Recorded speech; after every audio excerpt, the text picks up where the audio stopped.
retro with this countdown? It's a throwback. Countdown didn't work, I guess.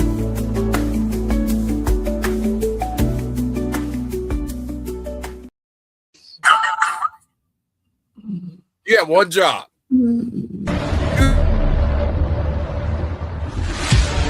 Tonight, the bell rings and the stories begin. Welcome to the ride.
Ladies and gentlemen, boys and girls, children of all ages, welcome to the Westlemaniacs.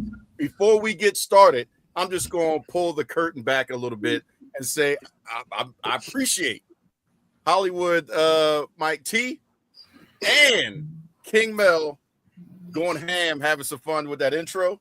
Don't think I didn't see you. Mike T even put out there the heartbeat. I was like, oh, snap, he going inside. He doing it. He doing it.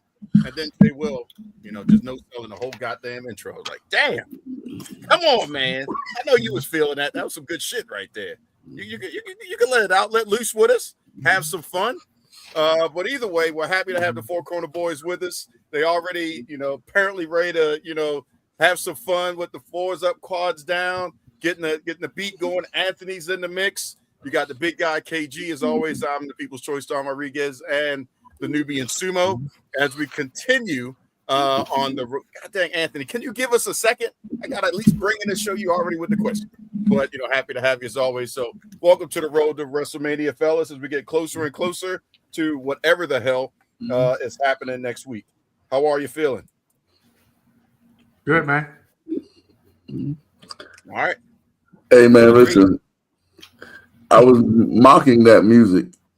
No, I don't want to hear you say music. You was in it. You was in it. I seen you do the you word. You was dissing Go-Go last week. You was in it. That's what y'all be dancing to in Baltimore. Goddamn right. Smoking that Sherm. All day long. Hey, I'll tell you this. I'm equal opportunity. I know you was upset, even though we still don't know what the hell Go-Go is, a person, a place, or a thing. But if you ever go to DC, you will encounter Go-Go in the conversation as one of those three things. The question is, you just got to figure out what the hell is happening. But I will not defend Be More House music because there's some hot mess out there. That's some good, but I know Sumo didn't pick y'all intro music. I know that. Oh, and I'm glad you have the sense to know that I did not. Yeah, he did. And I also didn't pick them scallywags we got on there too. I'm glad somebody said it because I was like, what kind of nonsense am I seeing with these? Hey, as I told the boys before, if y'all can find me some better looking free hoes, then please send them to me. Y'all could at least use the nicer girls. Y'all had they work hard every week to bring it to you to go with that daggone music. Sumo's the only hater. I'm just saying. And rightfully so. You don't remember you got us looking bad with them lot lizards coming up on our show every day. I told you. Call some of the ones you know, but you said they want to get paid. I don't know no lot lizards. We can barely pay you. Dang. Hating on a guy. Anthony, in the chat, Anthony, do you enjoy the free hose or not? That's what we want to know. Just, and anybody else that has watched it, let us know if you enjoy the hose. I'm telling you, they upgrade from the first round of hose. So we be trying to elevate. At some point, well, no, actually, there was 1 week where I gave you something different, Sumo, and then we got in trouble because it was damn near a strip show because, that girl she was doing some stuff. Remember that episode, KG? I said, God dang. Yeah, we had something going on with that one, but, we got in trouble. Standards and practices wouldn't let us allow her to shake anything else on our show anymore because, yeah, I'm glad to see if maybe she'll make a comeback. But what you talking about, Anthony, first of all? Not sure if you guys saw the article recently with Wrestlemaniacs that apparently before TKO. Can we get there, bruv? We got a show. We're going to talk about it, though, Anthony. We're going to talk about it. Don't worry. Anthony, down south, the house music is Latino infused. Yes, that is true. Uh-oh. There's got to be better than that stuff y'all was playing earlier. Them mayo-coated women. Now you want to talk about? See, now you went from no selling to hating. God dang! Must have a Yeti with some haterade over there, but that's okay. And we got the Midnight Rider over here checking us out. I'm surprised, after all the putting over last week, he decided he wanted to jump on. You're more than welcome to come into the show, Ryder.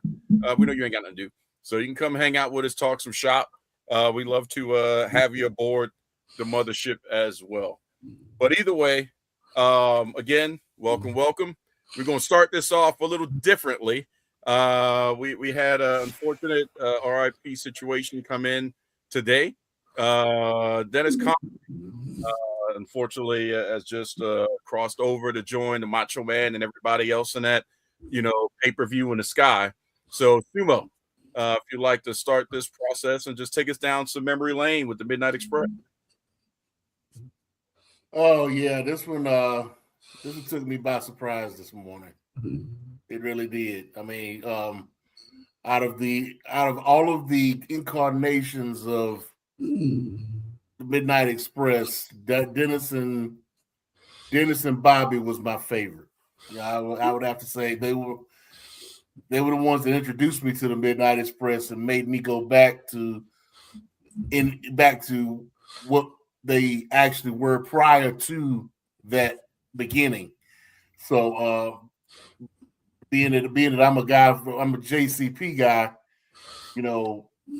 they were pinnacle in Jim Crockett Promotions and in the Charlotte area, Mid-Atlantic Championship Wrestling and whatnot. But going back into the history a little bit, he started out in the mid-'70s in Tennessee as working for Jeff Jarrett's father, in the Tennessee territory as a singles wrestler. And then wound up getting into this tag team with a guy named Phil Hickerson, who was a very popular Tennessee wrestler at the time. And they went around the country winning tag titles all over the place as the Bicentennial Kings. But when by the time 1980 came around, they broke up. They separated, and Condrey wound up forming the first version of the Midnight Express, which was Randy Rose, who we'll bring up later, Ravishing Randy Rose, and Norvell Austin. Now, for those who have watched the show or listened to the show here in the past, I've spoken about Norvell Austin in the past being a very pinnacle person within the black. They had Black history of wrestling. Being a former tag team partner with Coco Beware, the PYTs, and just making breakthroughs within the wrestling organizations all over the country. Being first black to do this, the first black to do that, and whatever.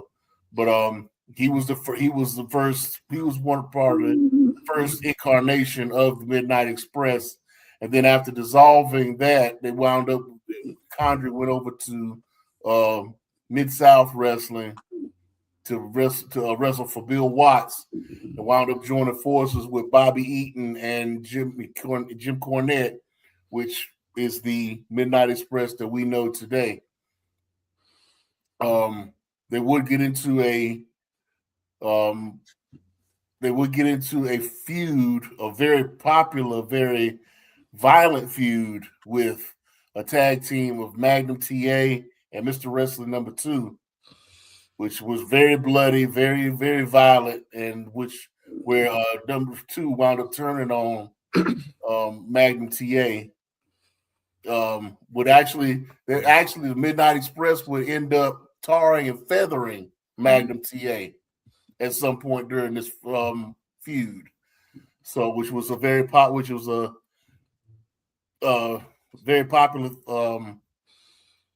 segment in that show that they were working on at that time in that territory. And then that turned into what became their biggest rivalry with Richard Morton and Robert Gibson with the Rock and Roll Express back in the 80s. And then as that went along, you then had Dennis Condrey leave the Midnight Express to go to the AWA under Vern Gagne, and he wound up reforming his Midnight Express his original Midnight Express with his tag team partner Ravishing Randy Rose, which they eventually jumped to WCW with Paul Heyman, who was known as Paulie Dangerously at the time, and they had the Midnight versus Midnight rivalry storyline, which was crazy. I mean, I don't know if any of y'all remember any of that, but that was crazy in itself. And then Dennis wound up leaving again over some things that happened, bad blood and management changes and things of that nature that happened. And Dennis Condrey wound up leaving again, and that's when Stan Lane came in and took over for Dennis Condrey and the Midnight Express.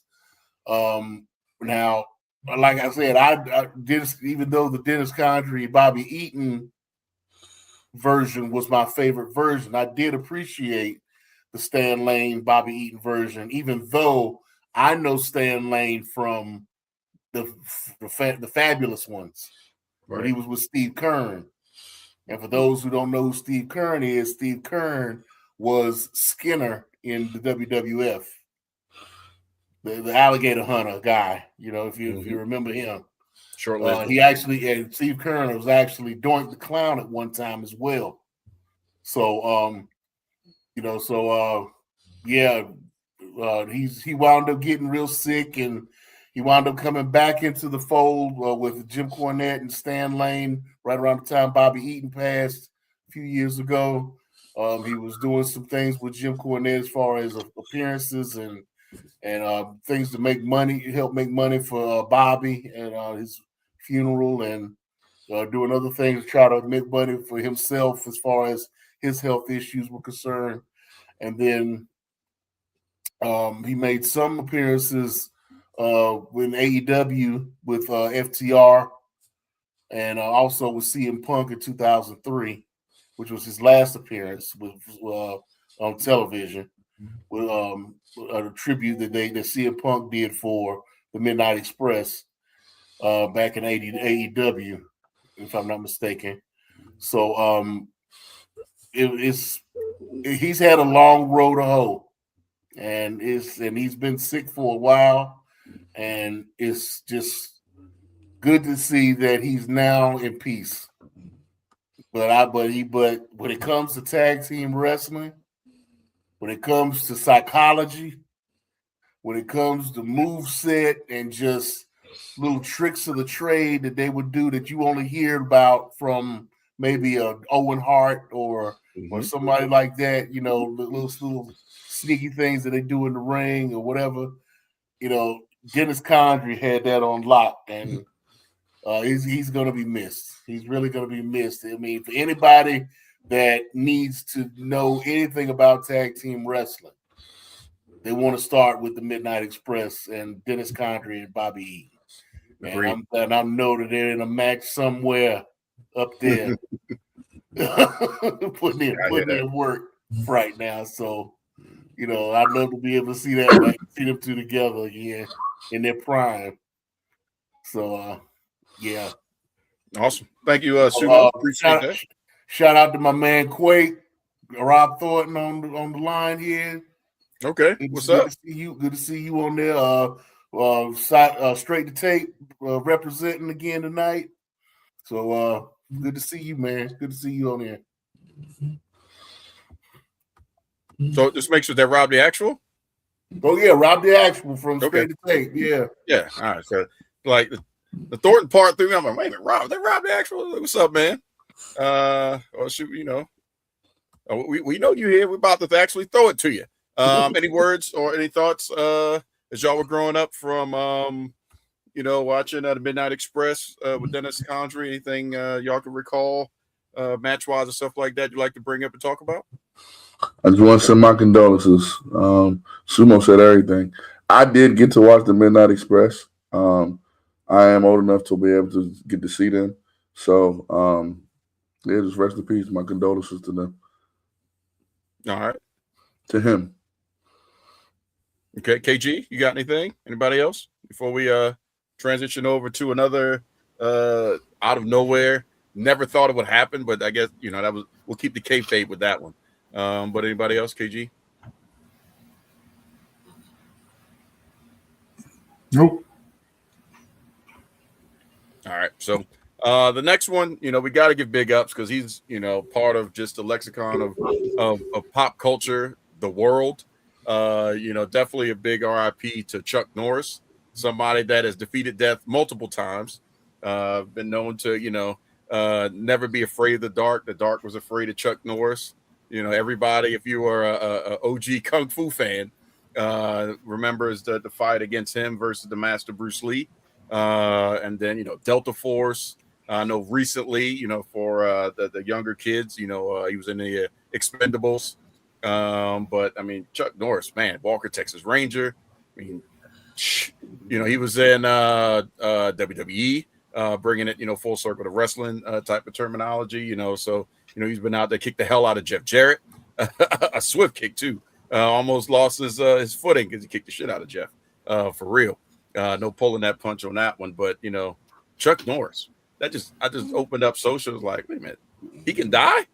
Like I said, just keeping the, at least for my generation, that was, the white man's version of, Bo. Bo can do this, Bo can do that, Bo Jackson, and then Chuck Norris was just, Super Saiyan God mode. And, I guess at his time, was he 76, right? If I remember 86. correctly. 86, I'm sorry, 86. He's lived, a life through, service, military service, and then, movies and, just being an overall good dude. So I think everybody can talk about Chuck Norris. Any thoughts on, Chuck and anything you remember? Man, my first experiences was watching Walker, Texas Ranger with my grandma when I was younger and seeing Chuck Norris up there. That's my first experience with him. And then the older I got and started watching Kung Fu movies again, Bruce Lee, that's when, hey, man, he put up a good fight. Yeah, he did. Rest in peace to him. I mean, eventually we all see our day. Yeah. I didn't know his actual name was Carlos. Yeah, I saw that. Carlos? Yeah, it actually came out earlier today that his actual first name was Carlos. How the hell we get Chuck from Carlos? He said it was a nickname that was given to him, and Chuck was a nickname that was given to him while he was in the military. That checks out. KG, I know you got some throwback on Chuck Norris. Yeah, I want to let everybody else go first, and then I'll go. Because I know everybody got something, but I just let everybody else go. I don't want to steal nobody's thunder. I don't. Rest in peace to him, though. Rest in peace to him. All right. We'll go with KG. Well, for me, it was Missing in Action. All the Missing in Actions used to come on Saturday, and I would sit and watch Missing in Action all the time. And it was that, of course, Walker, Texas Ranger. than all the the Chuck Norris jokes. Chuck Norris died 20 years ago, but death was scared to tell him. Yep. He got bit by a cobra, and for 5 agonizing long days, after that, the cobra died. All that stuff. He's that superhuman. I'm glad you put him in the same perspective with Bo Jackson, because I said it when I was a kid, and I said now, 44 years old, Bo Jackson is not from this earth. I always thought Chuck Norris wasn't from this earth because of the feats that they accomplished as just regular guys. You learn fighting styles and you master them, and then you just keep going and keep going and keep going. And he just posted a video, I want to say it was last week, maybe week before last, right after his birthday. He just posted a video. 86 years old and still working out, still was in good shape, but they said it was just sudden. I'm glad you brought. What was that? The Total Gym, wasn't that? Yes. Yeah. Yep. Total Gym. Gym. A couple times I thought about it. Like, God dang, Chuck Norris using that. I'm broke as hell. I can't afford that. And where the hell am I put it in my studio apartment? But I was thinking about getting that Total Gym because Chuck Norris, he almost had me recently until I don't know if it was his wife came on or somebody else, and it just ruined the moment. I'm like, dang, Mom, I'm about to do it, Chuck. You almost had me this time. I actually got money, but once it threw over to this other lady, I'm like, I got time for that. Sorry, I didn't mean to interrupt, but you brought that back up. That was another one of the big things he was known for. Him and Tony Little out there peddling that stuff. Chuck Norris was he was that guy. If you grew up in the 80s, the 90s, I mean, in the 80s you had the movies. He was an action hero. It was him, Stallone, Schwarzenegger, and don't forget Charles Bronson. No, and you got to throw in Van Damme. And Van Damme. You got those were our action heroes. And Steven Seagal. Thank you, Lovey. Steven Seagal. Are we claiming Steven Seagal though? Huh? You're a little special now. We claiming Seagal. Well, I mean, as an action hero, of course, because Mark for Death, and all of those movies, even all the way up until he did Exit Wounds. Under Siege was still some shit. Him and Tommy Lee Jones, that's still a good ass movie. Now, how the hell it happened twice, I don't know. But Under Siege 1 was the shit.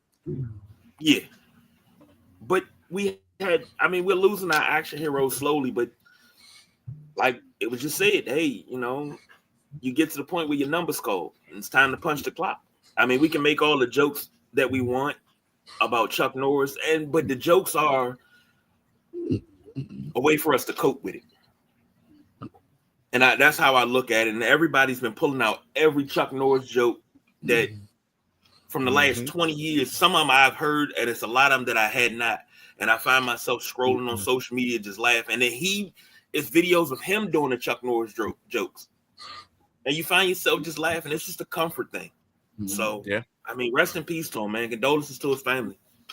I think Ultimate Warrior said it best during his last appearance on Monday Night Raw before he passed. The mark of a man, and I'm paraphrasing, is what the world says about you when you're gone. And just think about that. Chuck Norris, if we're talking about the 80s, this is a whole generation of, I guess what boomers or whatever you want to call them. People that just grew up with that they're recalling something that we've forgotten about.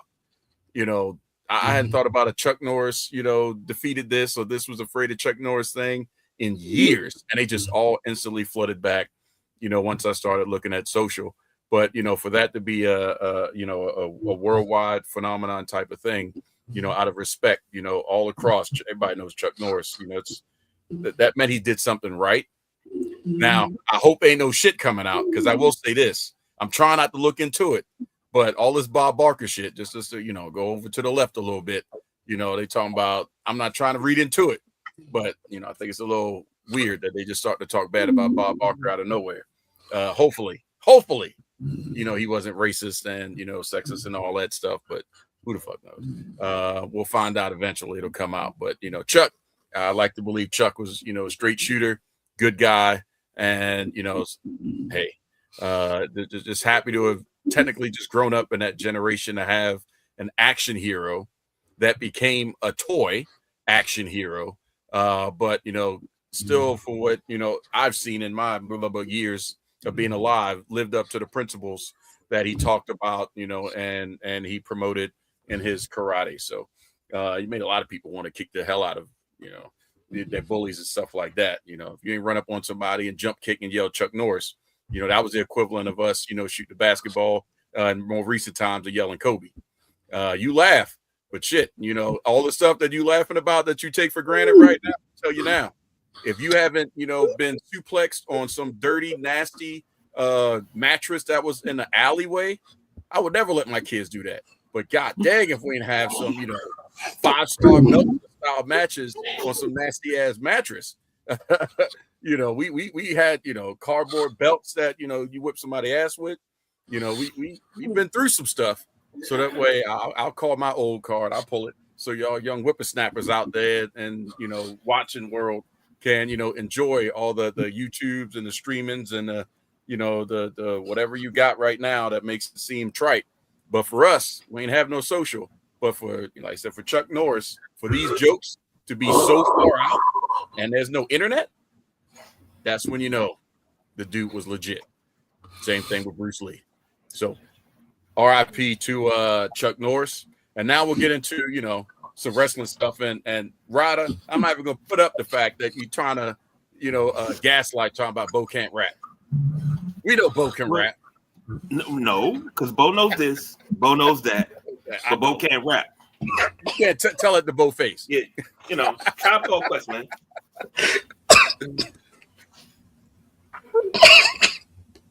All right, so KG.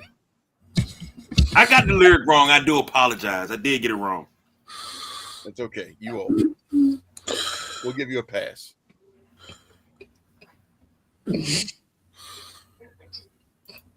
All right, you up, Con, sir? Take the wheel. 25 years ago, WCW ended. Jeez. I'm gonna throw this to the Four Corner Boys because, like this right here, like I know my feelings. I want to know you guys' feelings when WCW ended in 2001. How abruptly it happened. Did you see the writings on the wall 25 years ago before it happened, or was it as sudden as some people say it was to you? I'll start it off for us. For me, it was sudden. I was still fairly young. I remember Monday nights flipping back and forth between both channels, jumping and seeing what was going on both shows. And, you see Shane McMahon walk out and you see, that was not what I was expecting to see growing up. And I didn't see it, of course. I wasn't thinking about wrestling back then. I was just like, I was doing the DX cross shop. I was doing the Wolf Pack sign. I was doing the Click sign. I was doing all that as a kid. I ain't think about it. The older you get, you start seeing certain stuff. You're like, man, they was tripping. I'm gonna kind of echo his thoughts because I'm a little older. So at that point in time, I hate revisionist history. WCW was bad towards a certain part, but like a lot of stuff they did blame that was bad. Like, for example, in WWE, Vince was the owner of WWE. If the blame went down, it went to Vince. Well, in WCW, they had an owner, but everybody blames Eric Bischoff, but not the owner. No one blamed the owner that hired the guy that everyone hates, which doesn't make any sense to me. I think the writing was on the wall. I didn't think it was going to happen as abruptly as it did, but I think the writing was on the wall.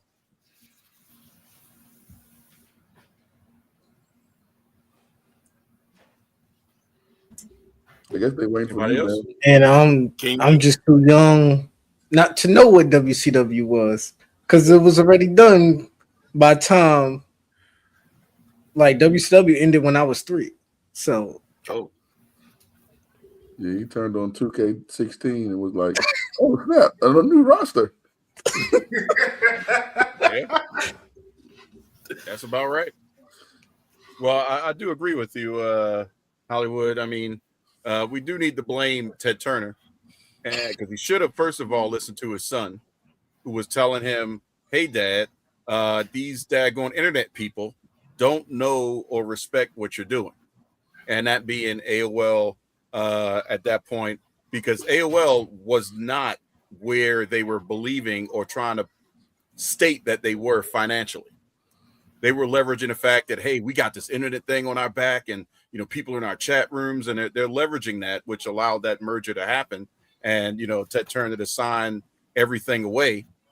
At that point, Ted Turner was also thinking about keeping WCW for himself, but again, if he lost the network, well, as we found out, because AOL was like, we don't want this, we don't want this, we don't want this, we got control of interest. Oh, and by the way, Ted, you're out. Ted Turner just said no. He was older, but he was stubborn. Kind of sounds like Vincent Kennedy. But unfortunately, the writing's on the wall. And then when, this week, I'll roll back a little bit. This week is the anniversary, if you want to call it that, of the big, Mike, I'm quite sure you'll remember this, the big hype up. Eric Bischoff, he's got an epic phone call. He's going to call into the show. And yeah, that's when he basically just pulled the curtain back and said, hey, we may not be in existence after next week. So make sure you tune in. He opened up the door of the church basically to anybody that was a former champion in WCW. Didn't care where you were, bring some boots. You can just show up, tune in because we don't know what's going to happen and if we're going to be here anymore. And it's all because of the goddamn internet, unfortunately. But this week that phone call happened. Next week, WCW is now in the ownership of a McMahon, and as the old video show, the name on the contract says Shane McMahon. But we saw Vincent Kennedy, talking about he's got his competition in his hands and all this other stuff. Classic, Mr. McMahon. But what do y'all think? We'll go to the Four Corner Boys. What do you think could have happened? What would the wrestling world be like if there's just fantasy booking, WCW didn't go under? Not saying that they won the Monday Night Wars, not even going to that extreme, but just if they weathered the storm and AOL was like, well, we got two things on our network, Law and Order and wrestling.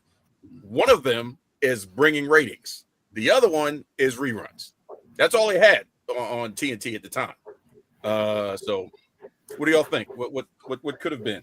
Well, WCW wasn't bringing ratings at that time when they went out of business. They were bringing ratings more than Law and Order. Yeah, but the production cost of that compared to a rerun of Law and Order, which you already got the copyrights to, it don't make no sense to keep doing the same thing. Now, I will say this.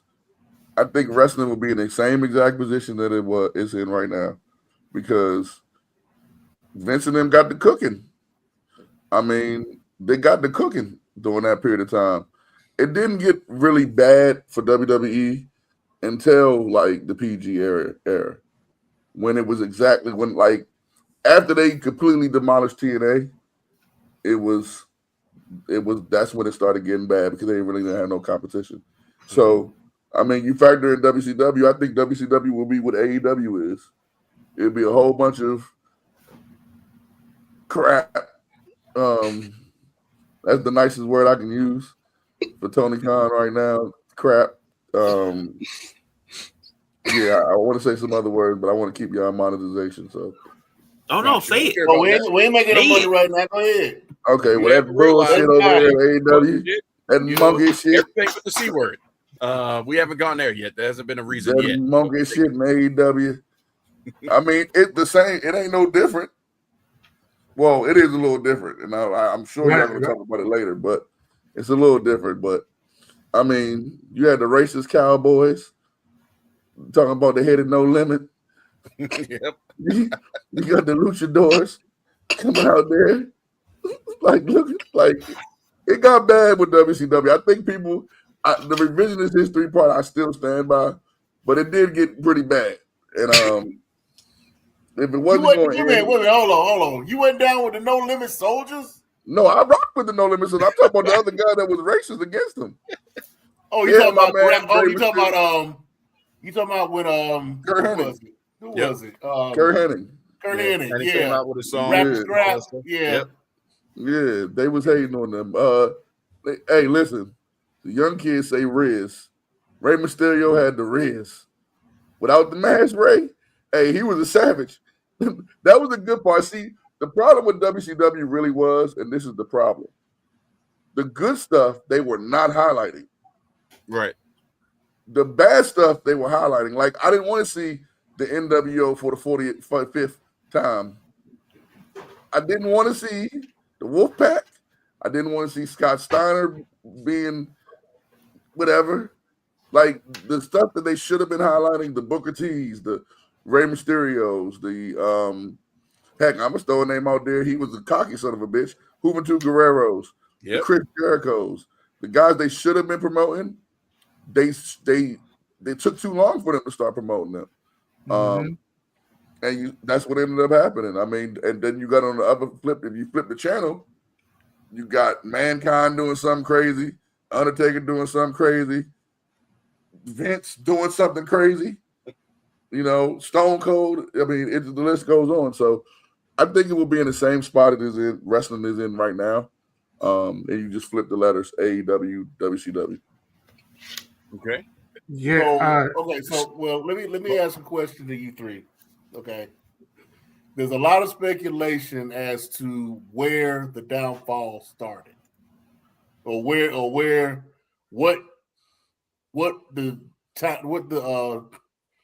what the line of demarcation was to the downfall. What do you think it was? And I have an answer I can give you. When RoboCop came. Well, now don't you lie though. As a kid, because you weren't. No, I did not think that was fly. Now the concept of it may have been cool. No, now none the of execution it was cool. of it. I always knew from that moment on they was gonna be number 2. I mean, the execution of it was not the best. You know, him ripping the cage off, like, guys, we shouldn't see the gimmick in the world of kayfabe. You know, that they lost me on that. But RoboCop was hot back then. No, you can't really say that because what the RoboCop wasn't hot? You say they turned around and WWE did the same spot with Kane. Remember? Yeah, but the gimmick was better. Yeah, Kane the way he did it was way better. It was you tied in a whole different character to like a whole big moment, and it ran forever. The proof was in the pudding. It was just RoboCop was stupid. I'm sorry. It was almost a Shockmaster. The best thing that ever happened in WCW, regardless of what everybody tries to say, is the NWO. I don't care what anyone says. It was the best thing that happened to them. Now, no doubt. Well, it depends on what generation you're talking about, because a lot would argue the older people would say the Four Horsemen. Well, man, that's what made people stop watching. The Four Horsemen brought WCW to the forefront. Mm-hmm. NWO made WCW popular. Now here's the thing: we talking about NWA versus WCW. This is two different icons, two different things right now. The Four Horsemen definitely did bring the eyes. However, it couldn't contain. Well, I don't know the word I'm looking for, but it couldn't keep those eyes on the product to make you not go look at what the WWE was doing. Like, don't get it twisted. I got none of respect for the OGs, none of respect for Four Horsemen and what they've done for wrestling. But at the same time in the 80s, when they were doing their thing at NWA, the rest of the world was watching the man in yellow and red. Yeah. But at the same time, the man in yellow and red was manufactured. So Ric Flair was putting in the manpower and the hours. Not saying that Hogan couldn't wrestle, because we've seen him. How we know that? But you know, it's a tale of two things. Vince has talked about it. I mean, Hogan's talked about it. This was a machine that pushed Hogan to the stratosphere. You talk about a Hulk Hogan who was stagnant within his company versus a traveling world champion. Which is true. I give you that. However, Who made more money? Flair. No way. See, hey, Flair did. Check it. Are we talking about from a certain time period? Say it again. Are we talking about around that time period that you're talking about? Yes, Flair. Until what WrestleMania are we talking about? I would say, I would go as far as saying until Flair left to go to WWF in '91. No. I think WrestleMania 3 is when. I would love for somebody to put one of them little stupid TikTok things together where you see the pay, but up until 3, because at that point we were, Mr. T, it was something at that point. That's when the pay disparity really, became a gap. But before remember, it was Jim Crockett Promotions that started closed circuit television for wrestling. It was Jim Crockett Promotions that started pay-per-view for wrestling. That is true. It was Jim Crockett Promotions that started multiple venues for Starrcade. That's where WrestleMania got. As a matter of fact, if it wasn't for Black Saturday, there would be no WrestleMania. True. Well, let me say this, and I hate kind of defending him, but there was a man named Vincent Kennedy McMahon. Said, "Hey, cuz, hey, let me get that up off you real quick." and they was like, "Nah, we gonna keep it." And then he ran all of them out of business with one man wearing yellow and red. And then later on, to say, "You know what? Hey, man, hey, who owned that joint that you got? The little joint down there, the little warehouse I got, because no more stadiums for you. So, the little history, the little video library you got. Oh, yeah, bet that. I'm going to buy that too."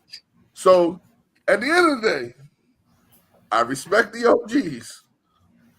But if we're just talking wrestling, and we're talking about the money, the product, and everything else that is involved, I would much rather be on the WWE side than anybody else. Of course. I mean, I'm not saying that's that. the way the history worked out. That's the way the history worked out. I mean, but the product ended up being better. Well, but you got to think about it. Vince had to be pushed out of his own way because there's two things that was happening. The one, Vince didn't watch WCW. True. As it stands right now, WWE has people being paid to watch AEW. Okay, so let me ask you this question then. Let me give you some pushback. The new age, that generation of WWE, which is looked at as the down days of WWE, that wasn't still better than WCW? Mm-hmm. See, what WCW had, we got to throw somebody else into the mix because they recognized it, and that's, Paul Heyman. Shout out to him because he recognized that hour 2 of Nitro was the best part of Nitro to exactly what you're talking about. Because hour 2 was the cruiserweights.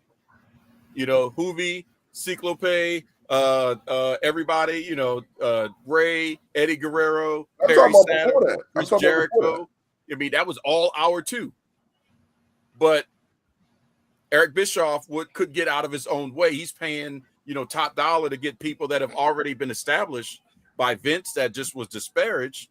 But if Bischoff would have understood what he had and focused on his people, he could have got the 84 weeks because he could have highlighted, the momentum from Eddie Guerrero versus Rey Mysterio Halloween Havoc and realized that was an industry-changing match. What did he do with the next week? Pissed it away. Okay. And then they ousted him. And I'll get you Hollywood. My opinion to go back to your question, Sumo, I think when they fired Bischoff the second time is when they lost it. Because that's when Ed Ferreira and, all that stuff started coming in and it just got stupid. Flair's acting out, saying whatever he feel like. Shout out to him in Baltimore when he was just throwing his clothes all over the ring in the Baltimore arena. Arguably one of my favorite Ric Flair moments because I was there through the commercial break. And that's what y'all missed. God dang, Flair was going off on a commercial break. But, that's when I thought everything started to just become trash and everybody started jumping ship. And then, I knew about the back end stuff with Time Warner and stuff like that. So I knew it was coming. Hollywood, what were you going to say? Was there ever a time period? I mentioned because you skipped around it. I like how you did that. Was there ever a time period in the existence of WCW, minus the NWO, that it was ever better than WWE? Absolutely. When? Absolutely. 4 Horsemen, Sting. We had Nikita Koloff, Ivan Koloff.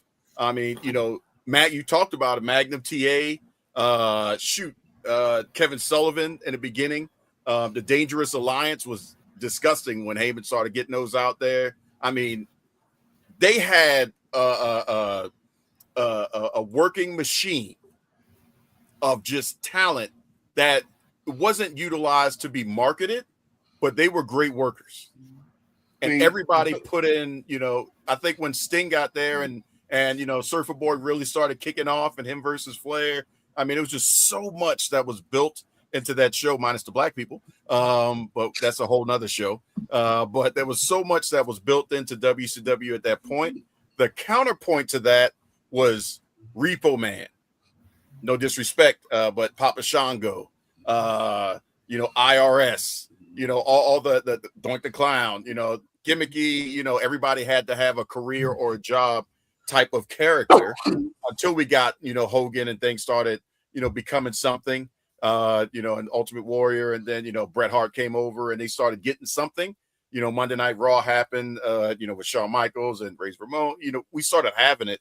But before that, WCW, NWA, I mean, man, that was a great show. We paid money to be on TV or to watch 605 on Saturday night. You had no choice.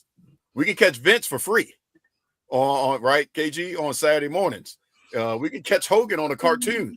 We can watch some WWF back then, but I wanted to pay to see WCW when Clash of Champions came, or hell, Great American Bash, which traditionally emanated from the Baltimore Arena. That was prime. Most of my autograph signing pictures are WCW. I don't think I have anything from WWE, and I've met Flair several times, Larry Zbyszko, Sting, that's where I want it to be because that show is just jam-packed. Anybody else, KG, anybody else, y'all can jump in and give your opinion. Answer some more question. Yeah. I want to answer some more question. He said, when did it start? It started when you had Vince Russo. Yeah.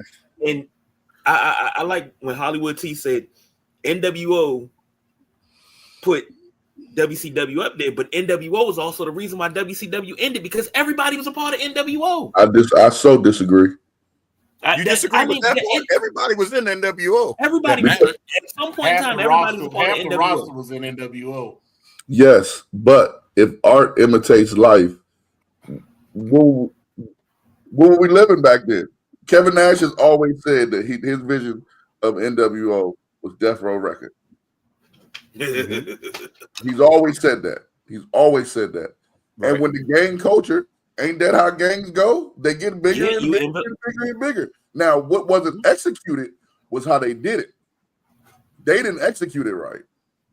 But yeah, when you started getting the sub factions in there, that's when when they had the B team and they had the NWO Saturday Night Music, it was like, bruh. That's because the core 3 wouldn't job. They wouldn't put anybody over, so somebody had to do it. I'm going to jump in to answer Sumo's question, though. Yeah, I think that the beginning of their downfall was allowing Hogan to be able to, control how he loses. That's one of the biggest things that hurt them. If you go back and look at Starrcade versus Sting, that hurt them really bad. That really hurt them really bad. Yep, I agree with that too, because that shouldn't have been. But then again, should we also throw a stone at Triple H because Sting shouldn't have lost at WrestleMania? Just saying, true. That's some bullshit right there. Like for real, dude. We finally got Sting over, and then you're gonna have your boys. Oh, was that Triple H or was that Vince? Come on now, y'all too emotional, man. It ain't emotional. It's just good business. I'm sticking the knife in you too. But yeah. But I mean, I understand it. But from come on now. Man, And even they've said it, hindsight being 2020, what they lost, for Sting to do what he just did in AEW, to technically for a while carry the show on his back, to do part of the work when MJF was gone, and we got Sting. That still was some weight. It wasn't the best. I mean, but at the same time, got to give it to him. If it wasn't for AEW, you could put your hand down, but tell me another way we would have gotten Sting back in the ring. Give him what you had him pair Darby Allin. Give him what gave him more money to stay in WWE. 110 pounds. You had a dude who would jump off the top rope onto chairs to land on nothing. Hey, I'm not saying that Darby's way of wrestling is the greatest thing since life. I think it's stupid. Like, dude, you're gonna die. Like I lived through Owen Hart. You know what I'm saying? Y'all may not have been watching it that day. I was watching it. I was watching. Watching somebody actively try to kill themselves. And I know he's on Nitro Circus and all that other stuff. But Owen didn't try to kill himself. Come on. Nah. But he did get Sting back in the ring. I got to give him that. Did we need that though? Did we need that though? Because we already have a problem with wrestlers staying in way too long. Why is Chris Jericho still wrestling? They needed that, J-Will. They needed that. No, they needed that. You know what? We need that. Yes. Because Sting can go out on his own. Listen, you know why they needed that? You see the people right there, like Don, the WCW people that have been watching forever. That was their chance to relive their childhood again. So every time they saw Chris Jericho, every time they seen the Sting out there, they didn't care what version it was. They was happy again. They felt like a 14-year-old kid again watching them. So they needed that. When you got guys like me that saw Sting come back, I was like, why is he even here? Because the only match that made sense for him to come back was him and Undertaker, and it never happened. Because of the fact that he lost. And the fact that we got to blame Dwayne. Well, the fact that Vince didn't want to do it. No. We can't. Taker didn't want to do it. Sting didn't want to do it. Taker didn't want to do it. Wanted that. Sting ducked. Sting did not duck. Sting said yes, he did. Nah, Taker was the one that ducked. Okay. Sting ducked. No, Mel. I got it. Google it. Yeah, Taker. Taker talked about it on his podcast not too long ago. He said it was him. He said that he didn't understand. He didn't get it. He didn't get why it was such a big deal, and he didn't think that. And he was cocky enough to say that he didn't think Sting could keep up with him. That was Undertaker's own words. Hey, they also threw that contract at Sting too. He said, "Yeah, but Sting. What is the difference? That's not ducking. More money sitting at home, though. Yeah, that's not ducking. When they threw that contract at him, when he was in TNA, you got all those top wrestlers. When you had Sting, Scott Steiner, I believe it was Flair for a little while before he decided to come back in. It was a bunch of them. They were going to say, okay, WCW's leaving, WCW's ending. You can either come over here with us under this contract, right, or you can finish out your own contract. They were making more money in WCW.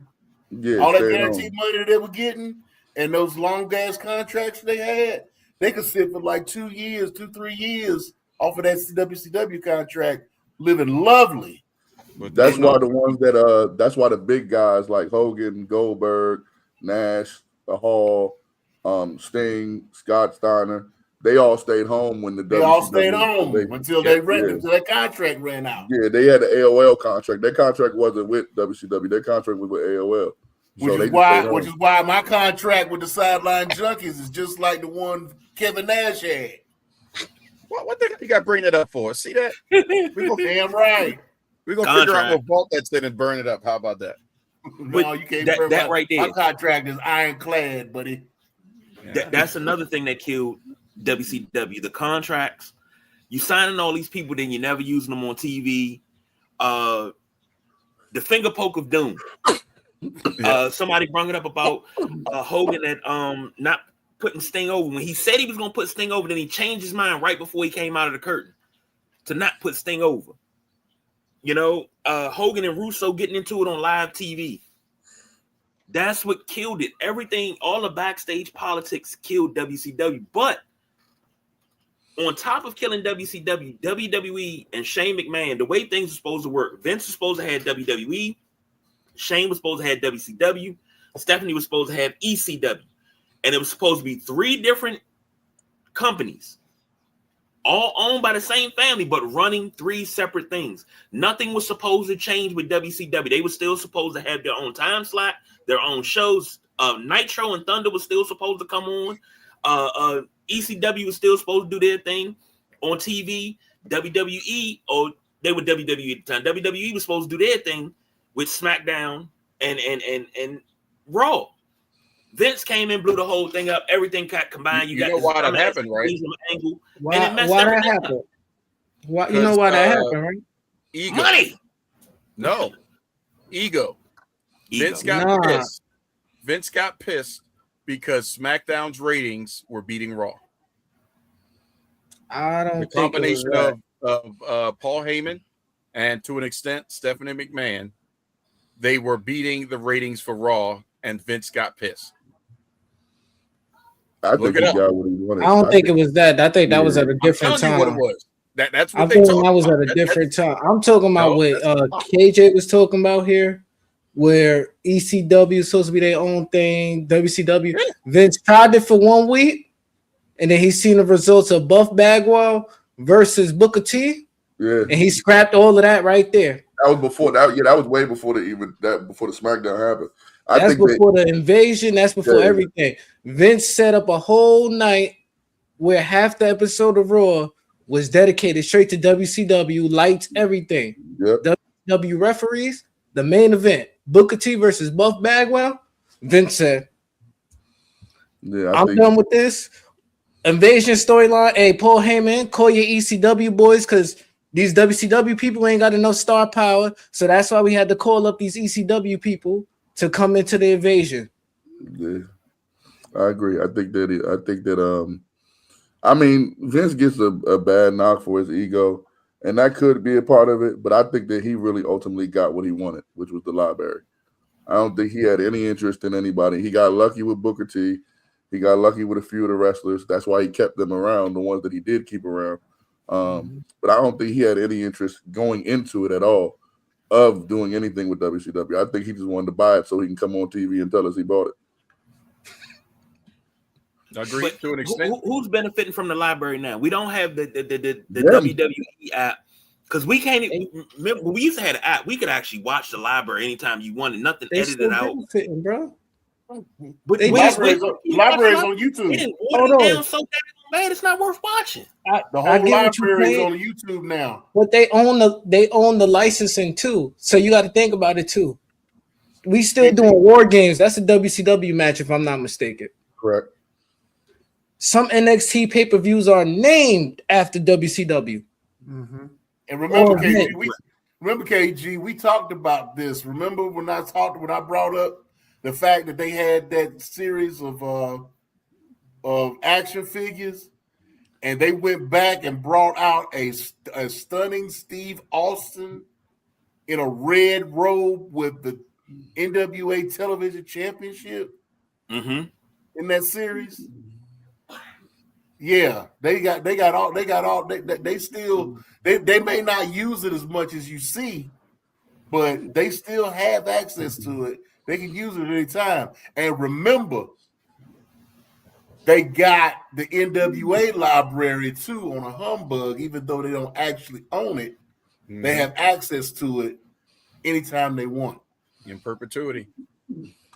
That's a fact. And you gotta think about it too. Even in the WWE game, they just finally put Thunder in the wrestling game.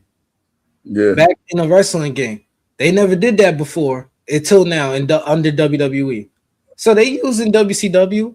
It just may not be to the benefit of what you like, but it's to the benefit of what they like. They letting y'all old WCW fans know we gonna keep playing y'all because we won the war. Now, there ain't gonna be too many more old people. Yeah, you over there with that Similac still on your breath and whatnot. Y'all young whippersnappers like to call out that age thing until somebody meets you outside and your kneecaps is gone. Like, how old is that shit? You got some Gen X's over here that don't give a fuck. Okay, And they about to hit me with that Chuck Norris tip.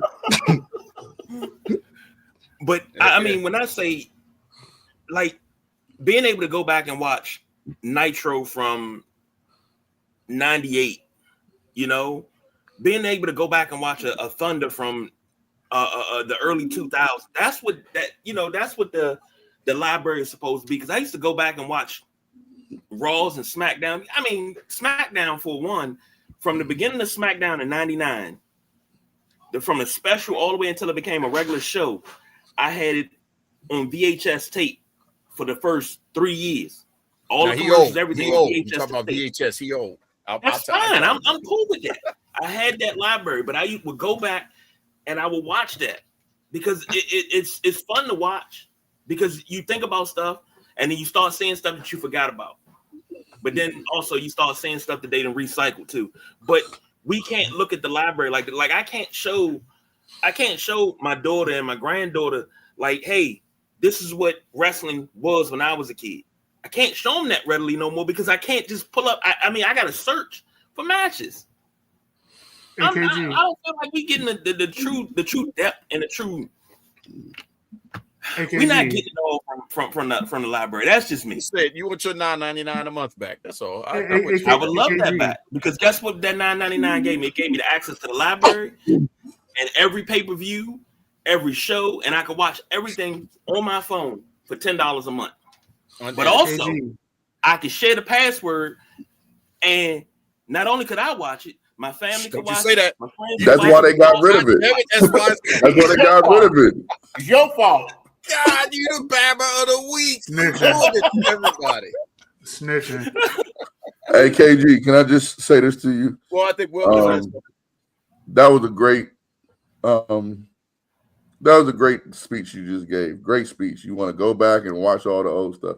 Let me let you know something. When we first started Four Corners, we used to do two shows. We used to do an old school show and a new school show. You don't want to go back and watch most of that stuff. I'm telling you. You don't want to just go watch a random Nitro from 99. KG, you got the nostalgia glasses on. A lot of that WCW shit sucked. You might want to go back and watch something from 79. Y'all say that, but say that to Jim Cornette, who I just got finished watching. Who's interviewed with John Cena, and he said Cornette gave him tapes from Dennis Condrey, from WCW, from NWA, from AWA. You talk about they may have some sucky ass matches, but I guarantee you at the Performance Center they will pull up hour 2 of a Nitro and say, "Hey, watch Dean Malenko versus whomever."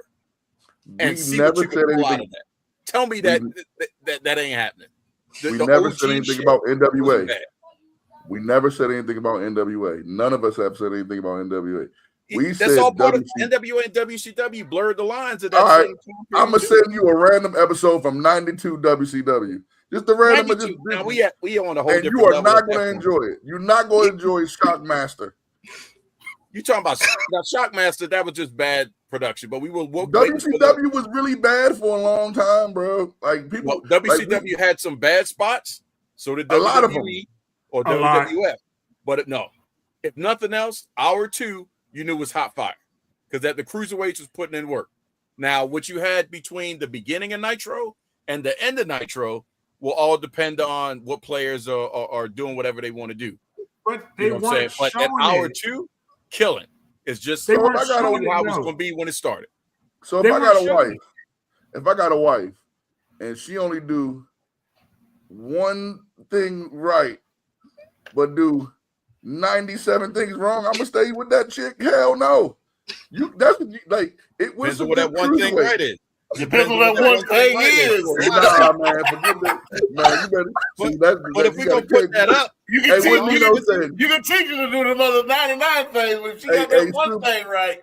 Hey, Sumo, what Nino say? Cancel that bitch, man. I buy me another one. I'm about to keep watching WCW, man.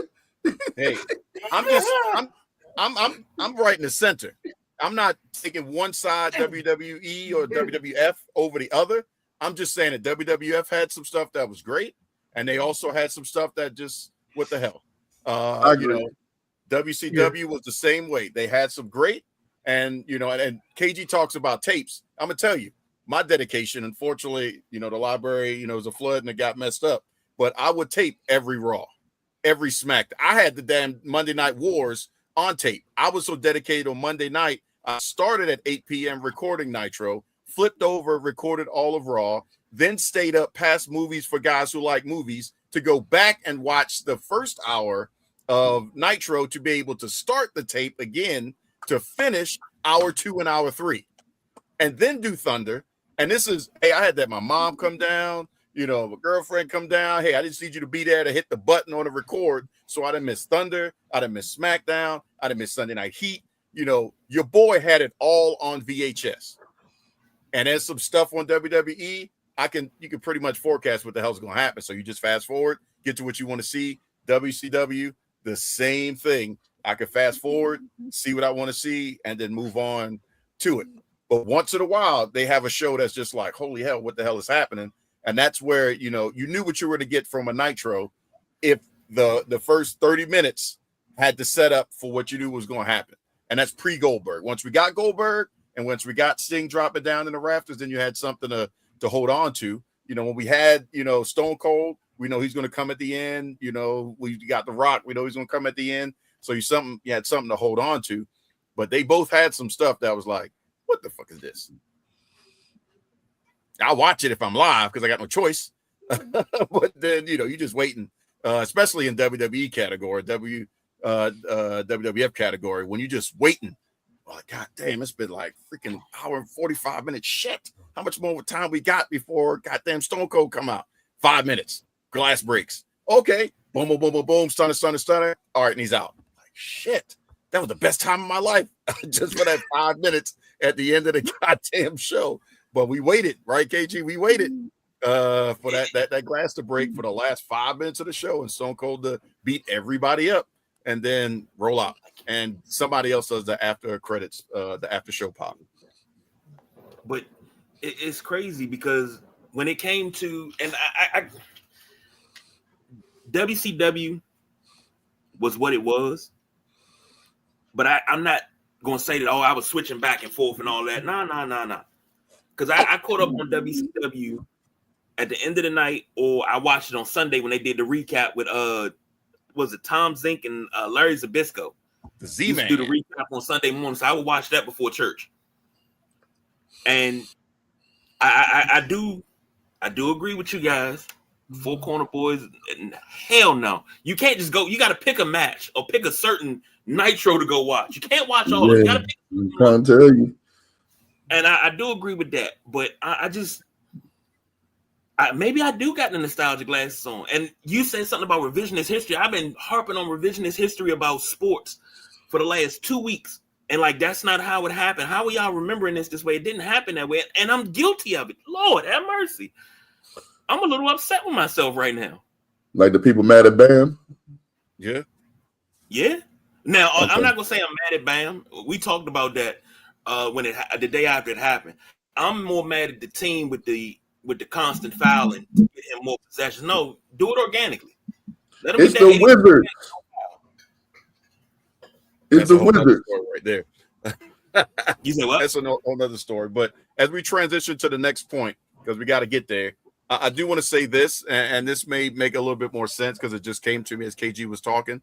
The difference between the 2 points that we have is kayfabe.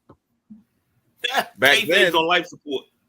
Yeah, think about it. For the amount of emotion that we have for WCW or WWF or ECW, whatever, we had kayfabe.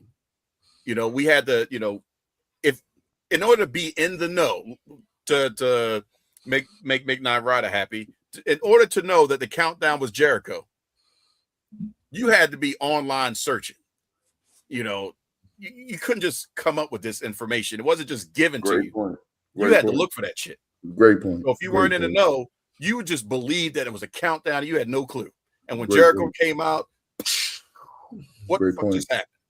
I was one of them. Now, I don't even need to watch a PLE. It's online 3 minutes after it happened. Who the hell cares? I don't have to watch SmackDown. because I could just go to YouTube and Jay Cargill. Yeah, okay.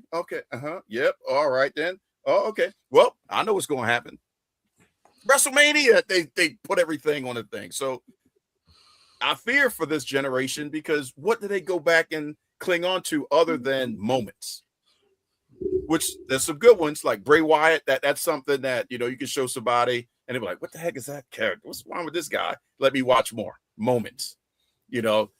Like I tried. My son is a huge mark for Jey Uso. When I say huge mark, goddamn, if I hear this song one more time, he running up, jumping on furniture. We yeeting everywhere. He's got he's cutting promos. It's huge mark. But hey, why don't you watch? I just tried to stair step and watch some old school NXT. One of the OG takeovers. Gonna go ahead and start playing my WWE right now, Dad. What the heck are you talking about? Do you not see this Iron Woman match right now? You ain't got time.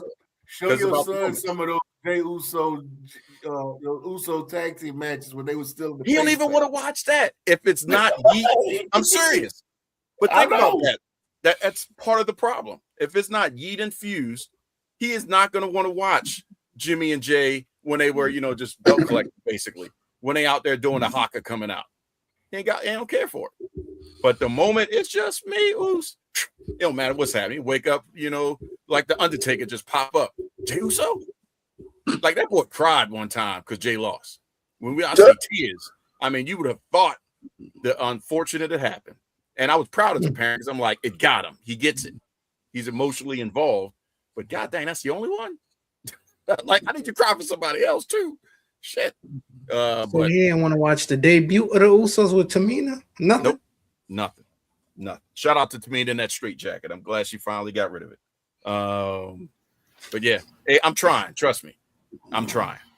But as we transition over, KG, if you want to go ahead and change the marker, something else we got to talk about from that WCW side of things. Rodzilla going into the Hall of Fame. I know y'all three got to have something to say about this because I think this is just desperate. Mania sucks as it stands as a card. Let's go to Dennis Rodman for some controversy. What did you just say? Who wants to give Rodman a goddamn hot mic? What did you say? He said Mania sucks. Yeah, the Mania card sucks right now. I believe he used the D word. He said desperate. Yes. Rodman in the Hall of Fame is a reach. I mean, come on, man. Say what you feel. You must don't like WWE right now. I think you beefing with them. You on your Ronda Rousey right now. That's what you want. You on your Ronda Rousey right now. You doing anything and everything to discredit everything about WWE. If you watch this last week of wrestling and you say WrestleMania is down, then and desperate. I mean, some of the names is in the Hall of Fame already, bro. I mean, I'm not saying you don't belong. I'm just saying out of nowhere, the one person, Dennis Rodman. Wasn't nobody thinking about him. Why not? Okay. Because you're going to want to tune in because this is money we talking about. The Hall of Fame is about cash. That's another paycheck for them. Which large venue are you going to put it in to want to tote that they made X amount of millions of dollars during WrestleMania? That's all the Hall of Fame is now. It's not even about the deserving to be there. It's about how many butts can be put in the seats on a different venue. You really hate WWE right now. You really hate them. I just hate the fact that we're at the road to WrestleMania, and this is not the WWE as it should be at this time of year. Pulling things together, trying to figure it out, putting tickets on sale. No, you ever heard of WrestleMania tickets go on sale actively, and they promoting it? We just had the 316-day discount. Like, 31.6% really, y'all? Discount. Not anymore, though. Not anymore. Because my main man is there. And he is here to help bring the WWE back. John Cena? No. Ron Cena. Man. That's why we booting y'all out right now. Why? Because you don't like Danhausen? No, I do like Danhausen. I like exactly how they are intelligently using him all across. Stop talking about Dennis Rodman, right? No, we're going to go back to Rodman. We're gonna go back to Robin because I really want to get everybody's point of view. Like for me, that's just my. As soon as I saw it, I'm like, really? That we okay. Is he headlining? Okay, we'll find that out. But okay. Hell no. They did need somebody in this for the celebration. I mean, for the celebrity wing, so to speak. Thank you. They did need somebody for the celebrity wing. So I mean, who else? I can't think of anybody else that it could have been because I can't think of anybody else that they could have replaced him with. But the part that's frying me right now is funny. He's saying, "Damn, Dennis Rodman in the Hall of Fame." But when Dennis Rodman was doing the wrestling stuff, it was for WCW. Wasn't that cool? Wasn't that cool for you? He was Wolfpack, All This, NWO. And then now they put him in the Hall of Fame. Now it's, fuck the Hall of Fame. Why they don't need him? They desperate. No, I enjoyed the moment that it happened. I just, in my opinion, I think that is just, somebody that you pulled out of your ass to say, hey, look, we need some attention. And if anybody is going to bring some attention, you're going to be second to Scott Steiner, that you don't want to give a hot mic to these days. It's Dennis Rodman. Makes perfect sense. It's just, I just see the desperate move of it. It's not a chess move like months ago. They were like, I think we should put Rodman in the Hall of Fame. See, you're not looking at it. Because the person that should have got them is Hogan. Why is he not looking at it? That is true. The way you looking at it right now, you're not getting the gist of it. Dennis Rodman, who left the team of my world champion Chicago Bulls to take a vacation, showed up. Hold on, he showed up on WCW TV to wrestle next to Hogan. Not only what was that doing the '98 finals against who? But that's when they were beefing with DDP. And who that was the DDP Karl Malone match, right? I want to make it work for it. If you're gonna reference the match, you might as well talk about the match. During the finals. Because the match didn't happen until after the finals. Right. Rodman get a rebound, get a tip. You see him throw up the too sweet. They running down on the break. Stockton finds Malone. Malone lays it in. What does he do? All the way down the court. You done crossed over. Everybody was talking about that at that time. That was such a big storyline. And then when they talk about Dennis Rodman's career as a whole, they say this man didn't play organized basketball till high school. He played at an NAIA college, got drafted by the Pistons, wins Defensive Player of the Year, 2 championships, kills off the imposter, starts dyeing his hair, goes to San Antonio, doesn't work out there, goes to the Bulls, wins 3 more championships, marries himself, Carmen Electra, takes a break to go party in Vegas during the playoffs. Don't skip over the fact that he was dating Madonna. Dating Madonna too. There you go. Comes back. He was getting passed around. Whatever. It don't matter. It's part of time. It was his turn. But he comes back. Wins 3 rebounding titles. Leaves the Bulls. Goes plays the with the Lakers. Comes in late, eating chicken and rice with 15 minutes on the clock. Goes out and gets 20 rebounds. Leaves there. Goes to Dallas and sleeps in Mark Cuban's guest house. Becomes an NBA basketball Hall of Famer and did all of this. Like, he is one of the most interesting characters of sports. And you can't tell me that his time, that short time in WCW, that it did not have everybody captivated, because it did. There's nothing about that. I'm in agreement with all that. I'm a Rodman fan. I'm on the business level of what is happening.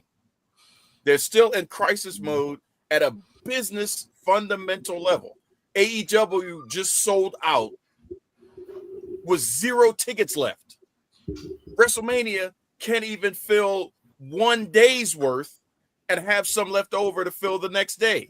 They got problems on both days. What they do to you, man? Sell out the Hall of Fame. Plus, they got to have some headliners for the WWE world. I'm talking dollars and cents. Y'all talking about, oh, he's the greatest, this and that. I'm saying it's gonna make dollars and cents. Issue that is happening right now.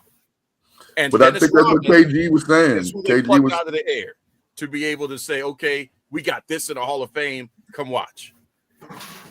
But I think that's what KG was saying. KG named everything about him. You keep talking about dollars and cents. You mean to tell me Dennis Rodman in Las Vegas at WrestleMania and Hall of Fame, that merch and that ain't gonna go crazy? Tell me that Rodman wasn't a first pick. I don't believe he was a first pick. I'm saying I believe he was let's dig in the crates and figure out what CD or vinyl we could put on to get the crowd jumping. What that got to do with what you just said about dollars and cents? I'm asking. That is dollars and cents from a business standpoint. Make money. From a business standpoint, we had to go here to reach to pull this out because our card and what we have right now isn't going to do it on its own. The Hall of Fame is an addition to. Because think about it, Robin's going to come out. He's going to do a speech. Okay, great for the Hall of Fame. Then he's going to come out on, night 1 or night 2, wave to everybody, done. Right. For Rodman, he should be the headliner or something to the level to where he's getting the just due, not because we're just putting him in the Hall of Fame to put him there to get likes and views and all this stuff. We want to, celebrate what the man has done for WCW and the business and putting athletes from half the WWE roster has participated in some other sport. That's on the back of Rodman, Green, Karl Malone, Ken Shamrock, people that broke down those barriers and say, hey, athletes from other sports could come in and, Brock Lesnar's and stuff like that and become great superstars. He should get his just due. But at the disparity level of I got a card that I'm only focused on one match. And y'all can laugh all you want, but the only one that's interesting me, just real talk, is Obafemi versus Brock. The rest of 2 nights worth of WWE, WrestleMania Vegas, second time in the Roadblock, I don't give a goddamn going about. And I'm probably, almost older than all y'all.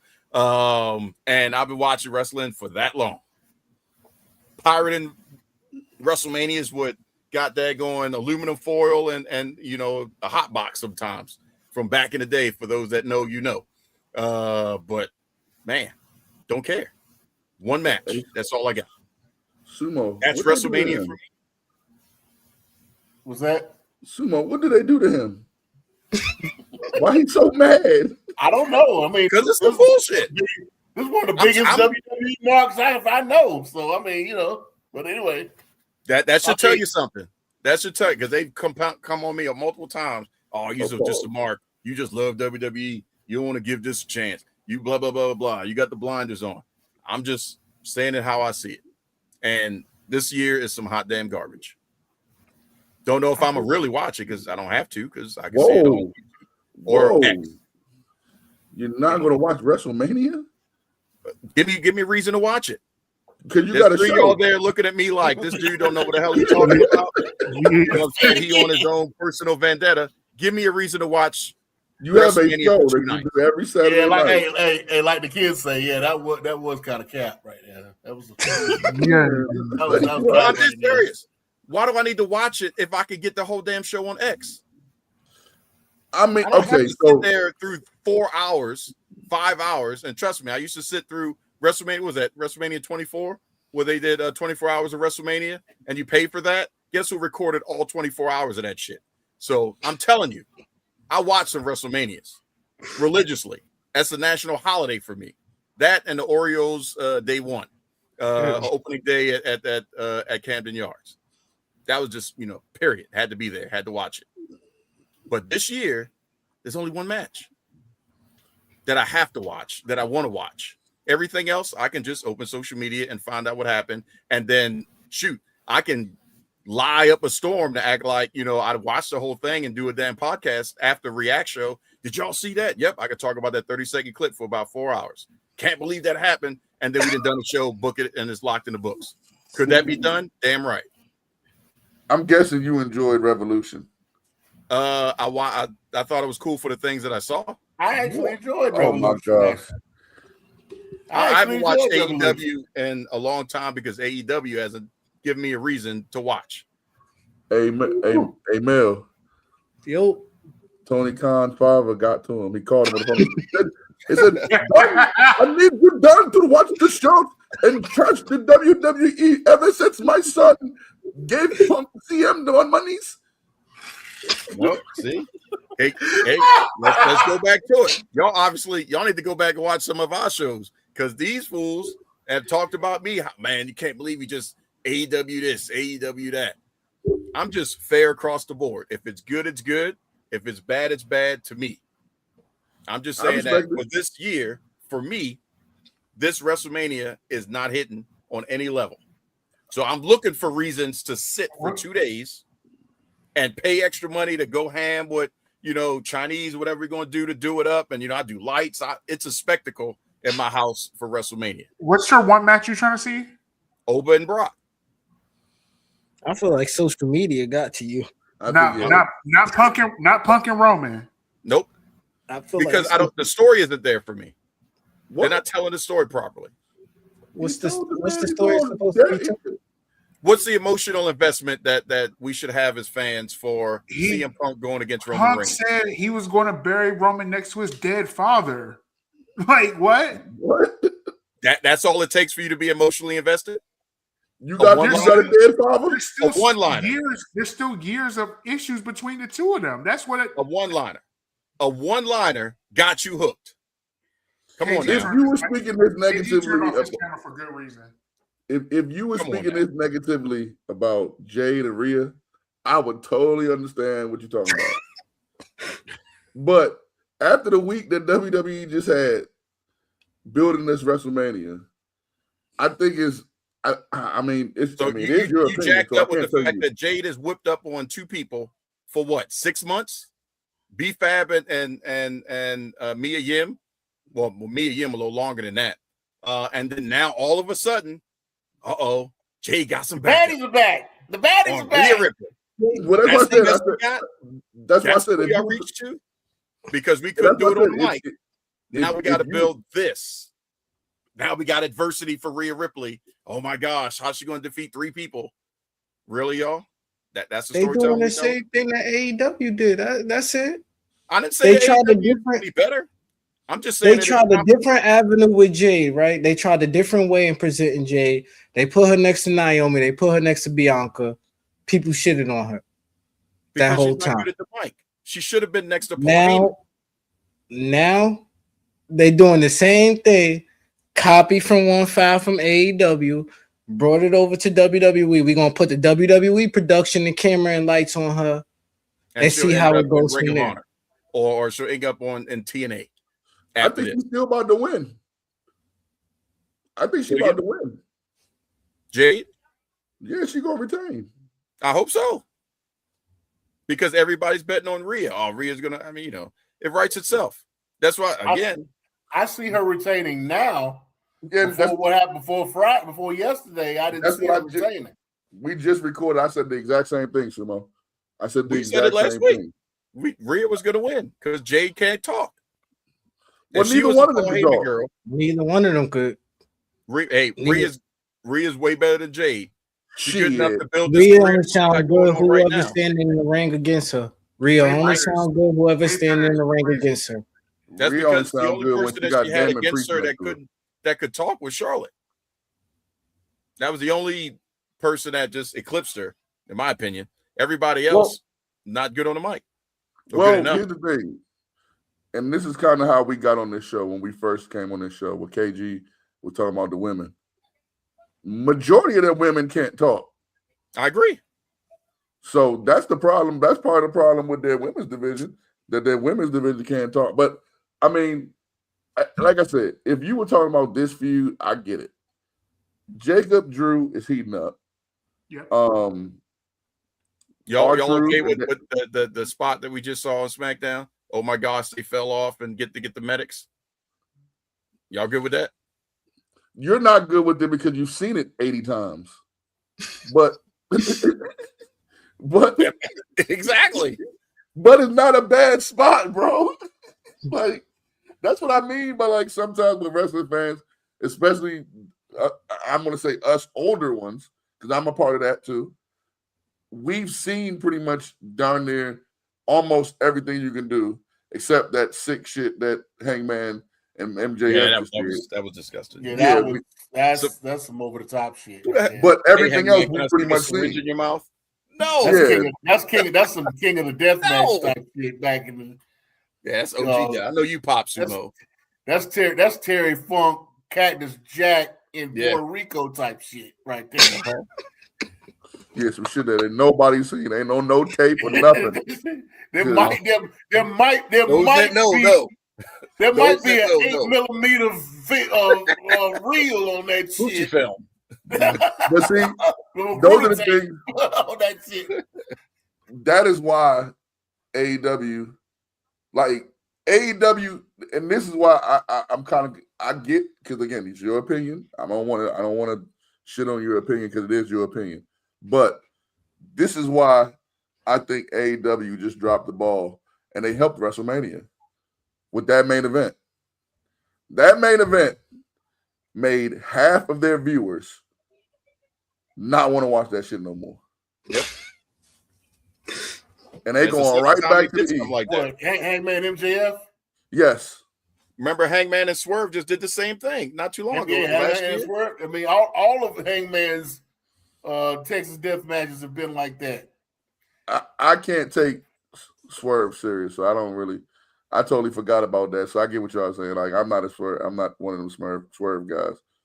I'm not, but I mean, he did put his body on the line. Like, there's some stuff, the staples and all. I thought, like, there's no way that's got to be gimmick. Like, this movie's really getting stapled. I'm like, oh. Him and Ricochet. See, Swerve is low key hardcore. Right. See, Swerve has been doing this shit in independence for a while now, and I'll take you all the way back to Lucha Underground. Oh yeah, when it was him and AR Fox in one of those last matches that they had for Lucha Underground, when they had a similar match. I mean, this guy came off of the top of it was like an upper level of the stadium. Oh yeah, onto a plate of glass, onto a pane of glass and whatnot. You know, the both of them. So I mean, it's some crazy shit with us. Shane ain't all the way there. No, not at all. Who? Shane Strickland. Swerve. Yeah. Swerve. No. Yeah, he ain't all the way there. I mean, he got some shit to him. Yeah, he got some shit to him, all right. Nah, this new version of his character. Not as bad as your boy, Sumo, Rich Homie Swan. No, fuck Rich Homie Swan. I'll take Rich Homie Swan over Swerve. Oh, hell no. Nah, y'all tripping. Oh, hell no. Listen. Y'all don't be watching TNA? I'll be watching TNA. That's why I said fuck Homie Swan. Fuck that nigga. I mean, fuck goofball too. Swerve. I can't listen. I know I'm black and I'm supposed to support black wrestlers, but I don't support all black wrestlers. And I'm all about black. Thank you for throwing me. We support I Say Wrestling here in on this show. You know what I'm saying? We support of all black card on the show. We support that. You hold on. You say you want all black card? No. I Say Wrestling out of Charlotte, North Carolina is a small independent, and it's an all black company. It's run by the revolutionary Darius Lockhart. Okay. They have Caprice Coleman from Ring of Honor as their commissioner, and it's pretty much an all people of color card. You don't see too many clear people on that card. And then also you got West Side Gun? What's his company? Fourth Rope. Mm-hmm. We support Fourth Rope on the show too. And don't get to the point where West Side Gun is trying to buy TNA right now. It's not gonna happen. We don't know that. Nah, WWE gonna step in. That boy money kind of long. Yeah, not that he ain't got that TKO money. He ain't got that TKO money, but he got money like Train Smoke. TKO can't afford to buy anything else. Don't get that shit twisted. Right. He gonna buy They not TNA sitting and on he the gonna cash be broke. flow. Hell, Yeah. He's talking GameStop about buy buying TNA TNA. before TKO He's buy talking about buying TNA. TNA. He wants to buy TNA and he wants to make it for the culture. He's gonna buy TNA and won't have any heat or electricity in his house. If he's gonna be broke. He's gonna be broke after he buys TNA. He better well just go ahead and let WWE have that joint. They don't want it. I mean, yeah. Well, they don't want it now because there's no real potential buyers. They don't look at Westside Gunn as somebody that's a threat. They look at it. They look. Well, I think they have a Gunn deal. to be honest, if you want to really be truthful about it, Westside Gunn is trying to buy TNA out of spite, Right? Because WWE wound up kicking him out of that show that one time. Yep. Yeah, they banned him. Yeah, but you don't want to. That's you. But I they hate only to sound like the WWE like defender today, but that's the company you don't want to do the spite with. Because they'll buy it and then, huh? If Vince was running it, you wouldn't want to. But TKO don't care about the spite. No, I WWE think they have. Is not WWE. It's TKO that's fucking up the money. I agree, but I think that they have a good enough relationship with TNA that if TNA was seriously offered a deal, they would go to the TKO and say, "Hey, this is the deal." And I think that TKO would not let TNA. I mean, TKO right now is helping WWE. So we might not agree fully, but they are helping WWE. No, you got it the other way around. Huh? WWE is the only positive cash flow that TKO has. UFC is the negative. I they agree. need the WWE, but they still trying to get freaking all the damn money back from everything else that they bought. Yeah, but don't get it twisted. WWE is also making money off of TNA as well. Before Joe Hendry signed a deal with WWE, they was definitely in bed and making some money off of Joe Hendry. Jordan Grace, the same thing. They was making a little bit of money off of her when she was coming over and doing the Royal Rumbles. So you're right to the point where TNA may be benefiting a little bit more, but WWE is benefiting from this deal too. Oh yeah, it's quid pro quo. I'm just saying that financially, if you look at the books, and again, you ain't got to take my word for it. Google it on X or whatever you call it when you look up stuff on X or Twitter, whatever the fuck this shit is.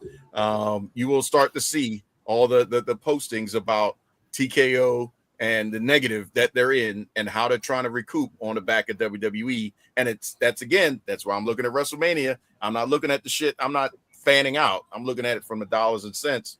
Where is the money coming from and how is this going to affect the business 6 months from now? Saudi's almost out at this point, unless they kick it in to get them in the black. So buying TNA would be a great move for the library, but it's not for TKO a financial win because now they're in a negative twice on 2 wrestling things. However, if Vincent Kennedy McMahon gets what he wants from the Saudi money, TKO won't have to worry about it because they just going to sell the shit to Saudi, which is whatever group that Vince is in, and then they're out of it, and they can focus on the UFC in the White House, which I don't know how to pull that off with a free show for all of DC. Hopefully, y'all are going. Hold on. No, I'm not going to that. Look, I'm not going because I gotta actually work on that to set that up. There's a midget wrestling show that's happening next weekend that I'll go to before I go to that White House. Damn. Is it micro wrestling? Yeah. For real? Now I will support micro wrestling's hot. Hey, make sure you go see this dude named Baby Jesus. Look up micro wrestling. Shout out to them. Oh gosh. The guy that played young Cena or mini Cena, he's from micro wrestling a couple weeks back doing that point. But yeah, I apologize that I'm forgetting your name. As much as I watch, I'm brain farting on it right now. But shout out to micro wrestling. Great promotion. We talked about some shit today. Goddamn. Told you we go left. KG. I think at some point, if we bring everything back, we could bypass the Oba versus Brock thing. What's y'all thoughts? Was it 13 belts at one point? Monet on her tour heading back to AEW from her account. Now she's down to 3. Is she going to be somebody that's going to do something when she gets back? Since Tony Storm is out for allegedly the rest of 2026, Mercedes comes back. Is that, what do we do with that? What's your thoughts on that? I think this Mercedes comeback was already been planned before Tony got hurt. Mm-hmm. I think this was her way of turning babyface. Her dropping all these belts, this is her way of turning babyface for her to make a return. Because remember, after she lost to Willow, she was like, oh, I'm done with AEW and all types of stuff. Mm-hmm. And then she started going back, dropping these titles. So this is a way that fans could be like, oh, my gosh. Now we need Mercedes back in AEW so she could come back, be a babyface. It was never for her to be against Tony because we seen she lost to Tony twice, if I'm not mistaken. Yep. So I think it was to build somebody up like Thekla or another wrestler to be the top heel, so this way Mercedes can win the title off of them. Okay, I like that. So who would you put her up against? On day one, who's going to be the one that's going to ruin her welcome back party, so to speak? Don't let it be Ronda Rousey. Ain't nobody trying to check in and see that, or Ronda Rousey sidekick, whatever that girl name is. Roger Strong's wife, Marina Shafir. No, I will never name that lady. Her character is trash. Everything about her is hot garbage. She unnamed Ronda Rousey sidekick number 3. That's her name. Wow. Will you name at least the other 2? Who, Shayna? No, Jessamine Duke. She don't get a credit. You can't talk about her either. She okay. I mean, what about Shayna? Did Shayna earn some credit? The only reason they brought Ronda Rousey in was the connection to Paramount Plus. Mm-hmm. Because she's got that big match against Gina Carano coming up on Paramount Plus. Yep. And they are on, and AEW is on HBO Max, which got bought out by Paramount Plus. Mm-hmm. So that's what that is. That's like a promotional thing. I don't think that might be a one-off. I don't think that's going to be too much more going on with that too much longer. Even with the social spike. What's that? I don't think a match or anything is going to come out of there for Ronda Rousey. And that would be the stupidest thing ever. It was supposed to be, but Tony Storm realized. She said, "Wait, y'all brought Ronda Rousey in for me to lose? Nah, I got a neck injury, y'all. I'll be back when her contract up. Holla at me. Watch. The day Ronda Rousey contract up, Tony Storm returns. Oscar normally, and then she gonna do all some cursing and all that type of gimmick. Marilyn Monroe, whatever she decides to do. Mm-hmm. I'm telling you. Yeah, I think today. We got a whole whodunit, Mr. Murder Mystery type situation. I came a little late today, right? And I think you got to talk to my guys to talk about all the subjects that I dislike. Except the RIP. Apparently not. No. Mercedes Moné. I'm just gonna say it. Boo. This is one of the most overrated people ever in wrestling. I'm sorry. Tony paid for her. Huh? Tony paid for her. No, Tony's dad paid for her. Hey, it don't matter how to check your cash. Tony pays for her. What does Shade say? It don't matter what the beginning says, the last name says, Khan. Tony pays for people like Jungle Boy and Luchasaurus. His dad pays for the people like Monet and Punk when Punk was there and things of that nature. Now, is that a bad thing? Go back to the beginning of AEW. Yes. Were you guys fans of what AEW was back in the day when we had Joey Janela, Jungle Boy, Private Party, early on, MJF, Cody getting whipped, all this stuff, even to the point of Sunny Kiss. We had, KG's girl, Nyla Rose. We had Britt Baker. We had Swole. Who else was, Then they got off the reservation with Emi Sakura, and Rio shouldn't have been champion. You know, were y'all fans of what AEW was then, of just giving people a platform, or No. did y'all like where it is now? I was a fan before AEW even came out. Okay, fan Because of I what? knew everybody that was in AEW, I knew from New Japan or ROH or anything. So I was fans of the show being the Elite. So Yep. I knew about AEW before. I always say this with just like we said with WCW. 20 years from now, we're gonna all say, where did AEW go wrong? And AEW went wrong. And I know you're gonna disagree, but when they gave the belt to Chris Jericho instead of Hangman, that's where they went wrong. I'm not even going to say nothing. I'm turning it over to KG. I got something different for where they went wrong. That run that Jericho had from when he got the belt, a little bit of bubbly. That was great. Then you had the cruise where they turned the music off and the whole crowd sung all of Judas as he walked to the ring. Yeah, but who does that benefit though? So white hot and over. If you would have gave that to Hangman, would you still have that same reaction? Would the crowd still be the same? Cowboy shit. Yes. Cowboy shit. Yes. Yes. Yes. I always thought that was smart money. No, so that's why I said I thought Don was going to disagree, because business-wise, yes, Chris Jericho does seem like the better option. Yes, the bubbly, they made a bunch of money off the bubbly, so yes. But if you weren't trying to turn into a carbon copy of WCW, if you weren't trying to turn into a carbon copy of what TNA became, you should have went with the guy that was known just for that. Because up until that point, I mean, unless you watched New Japan, you didn't know who Hangman was. But the fact that he was able to compete against Chris Jericho, you knew that he was legit. And you didn't need for a new company to come out to be latching on to anything WWE.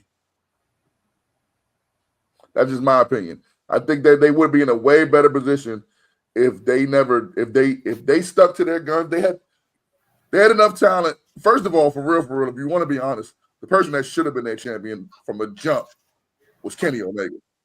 That's who should have been their champion from a jump. But since you made it Hangman, cool, you should have went with him, because now, and some people say, well, Chris Jericho brought WWE eyes to it. Yeah, but he also got to see WWE people that got to watch AEW to see how ridiculous they were. That ain't never like. And to your question, KG, open. I'll say this: the same people that watched the syringe go through Hangman's cheek on Sunday, this past Sunday, are the same people that watched the first pay-per-view. So it wouldn't have made no difference. Chris Jericho ain't even there no more. All right, well, Hollywood, hold on to something. Hold on to it tight. Because I agree with you. You thought I was going to go some way different? We're actually technically about to say the same thing, but you gave the on-the-ground example, and I'm going to tell you what my impression was. They started going left, and this is the reason why Jericho got the belt, because Tony Khan started acting like Vince McMahon. He started becoming beholden to the shareholders. He started becoming beholden to the bigger power, which was the sponsors. And the sponsors, if you look at WWE, we want Roman on SmackDown. We want this person. We want that person. You got Chris Jericho. We want him, because they can't take MJF, because MJF just talked a bunch of shit about him while they were there. So we can't take that guy and say, oh, this is our guy. But Jericho is safe. Put the belt on Jericho. And that's where it all went downhill. Because before that, shoot, Hangman would have been the champion. And nobody would have cared, and it would have put the company over. But that's where they lost what AEW, in my opinion, what AEW was. And then, now it's just basically a baby WWE. They're making business decisions off of what the people that are paying him. And I'm not talking about Shad. I'm talking about the people that matter. Shad may have a deep pocket, but if you don't have television, doesn't matter what promotion you got, you're an indie. If you don't have airtime, as Eric Bischoff, he said it. He could have bought WCW, but without the television rights, it doesn't matter. You got basically a shell. You can't do nothing with it because I can't air it. And Tony Khan is beholden, and Shad's cool with that because that means he doesn't have to pay as much since now they're making money off of the sponsorships. Paramount Plus, Warner Brothers Discovery, which is all that stuff. They're paying the pockets now. So I agree with you. I'm gonna say this: if you want to talk about where AEW went wrong, they did the same thing TNA did. You built up a division. TNA built up a tag team division that was unlike any other. The Knockouts division unlike any other. And then after you built it up, you bring fans in, and then all of a sudden you go away from it. They had the women's division that was better than anybody. You had Britt Baker, like she got her face broke, and she had her moment. You didn't run with it. You didn't run with when like Kenny Omega, Hangman Page. You didn't really need Jericho. You brung Jericho in, cool. Cody was the face, but you didn't run with the talent that you had, and you start burying talent. That's where they messed up at. You start seeing the same people over and over and over, and which came from where? Unwatchable. Which came from where? WCW, to be honest. Yeah, thank you. But what upcoming company does not eventually pull WWE talent to build themselves up? Oh no, I agree, Sumo. I think that it was a time and place for that. That's the only thing I think. That's the difference. I'm not saying they shouldn't have ever hired WWE talent. I think some of the talent that they hired, I think when they got Punk was the perfect timing. But I think that for example, if you remember AEW, who were the four pillars? It was MJF, Darby Allin, Jungle Boy, Jungle Boy, yep, Sammy Guevara, and Sammy Guevara. Yeah, the only one of them that matters to wrestling as a whole is MJF. The other three matter to AEW, and they don't even use Sammy no more. Actually, Sammy's a tag title. ROH. Yeah, but he was just Sammy got the ROH tag title right now. Right, but he was just on Twitter talking about he wasn't being used, and he don't know why he wasn't being used. Him and Britt literally just said that. Yeah, so three of the four pillars of your company, outside of your little circle, your little bubble, nobody cares about them. And you did nothing to build them.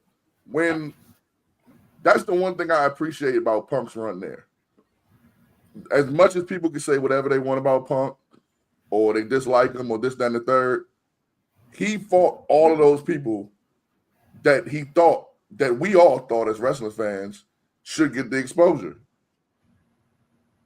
But like Dom said, I gotta agree with him too. I gotta give you back to you, man. The sponsors or whoever got in Tony's ear, and whoever got in his ear was telling him to put over the Jerichos, to put over the Punks. Cope, which, oh my God, is the worst wrestling name ever.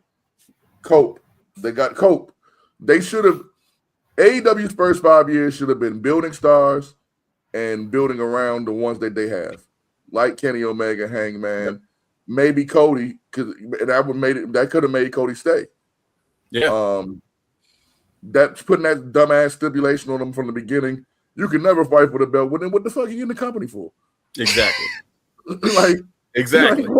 Because he was an EVP and they could reverse that at any time. Nobody, but they're not really EVPs, as we found out. Right. So how you gonna tell me you got stroke, but then no, Tony said we ain't got no stroke. Well, I believe that storyline about. Nah, I think they did have power. I believe they had power. Yeah, they did have power. I believe at some point, like they talked about, and they all talked about the AEW World Champion. at some point. And Cody was like, yeah, so we not going to compete for the champion. Yep. And everybody looked around. They said, we, no. The reason You ain't going to compete for the champion. That's a you personal problem. That ain't us. Because you see, afterwards, when he didn't win that champion, he created a new champion called the TNT champion. Yep. And I agree. The reason why they did that was because they knew that Cody was eventually going to win the belt, and they knew that it was going to be a negative onto them. It wouldn't have been. That's why they did that. Bro, he was going to be a negative regardless. Look, you got the Young Bucks, Kenny Omega, Hangman Adam Page, and Cody were the ones who actually put this idea of AEW together. Mm-hmm. Right. They were the architects of AEW. They went out and tried to find somebody with money that was going to back them. And they found Tony Khan, which is why they were made EVPs, because this was their baby. Right. They were the ones that were going to actually put everything together. They were going to be the ones that were going to book. They were going to promote. They were going to do everything. All Tony Khan was supposed to do was supply the money. So, once everything got going, Tony Khan was like, "Well, wait a minute. I'm putting all this money into this stuff. I mean, I can do this. I can do that. I can book. I can promote. You know, I don't need them. All they need to do is wrestle." Mm-hmm. So then that's why he took away their so-called power.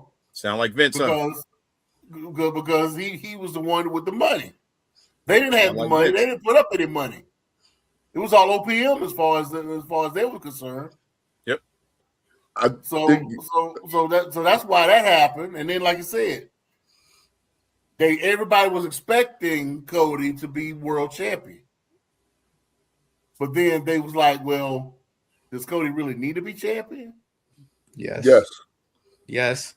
And that's Sumo, and you my guy. Me and you, I'll be agreeing with you. But that's why I think I do.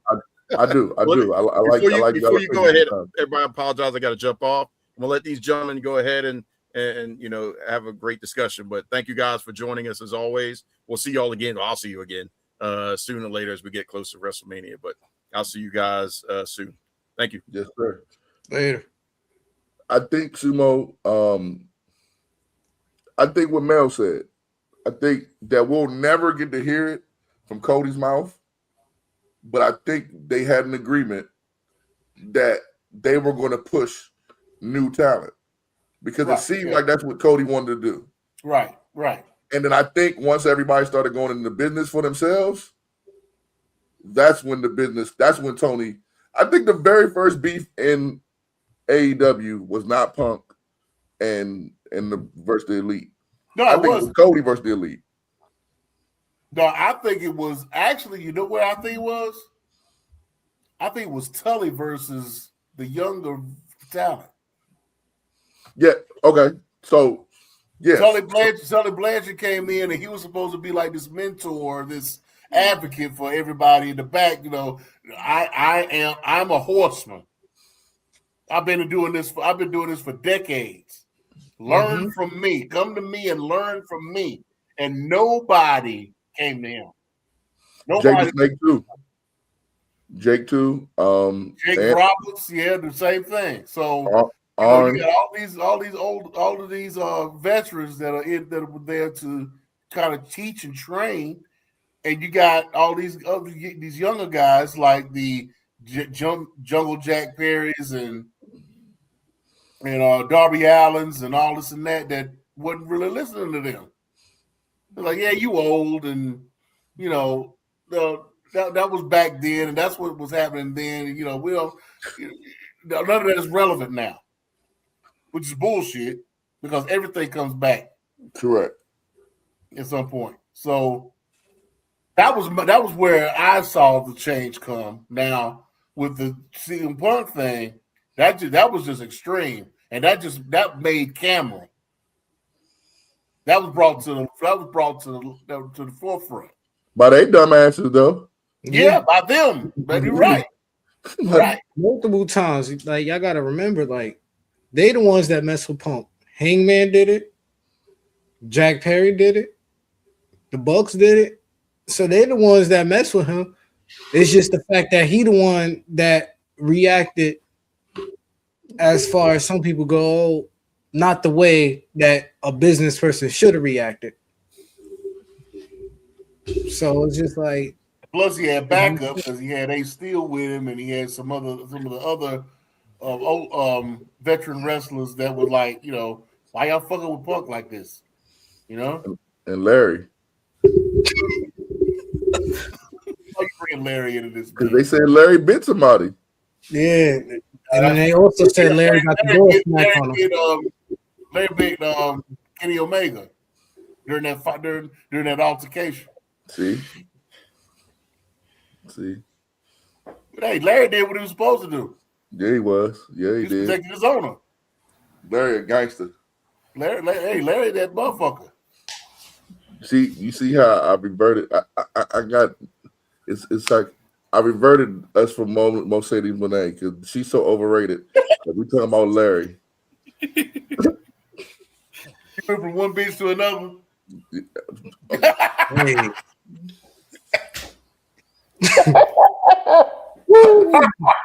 R.I.P. Larry. Well, before we get out of here, this right here, Ronda Rousey showed up at AEW. We got a thing where we like to give out flowers while you can smell them.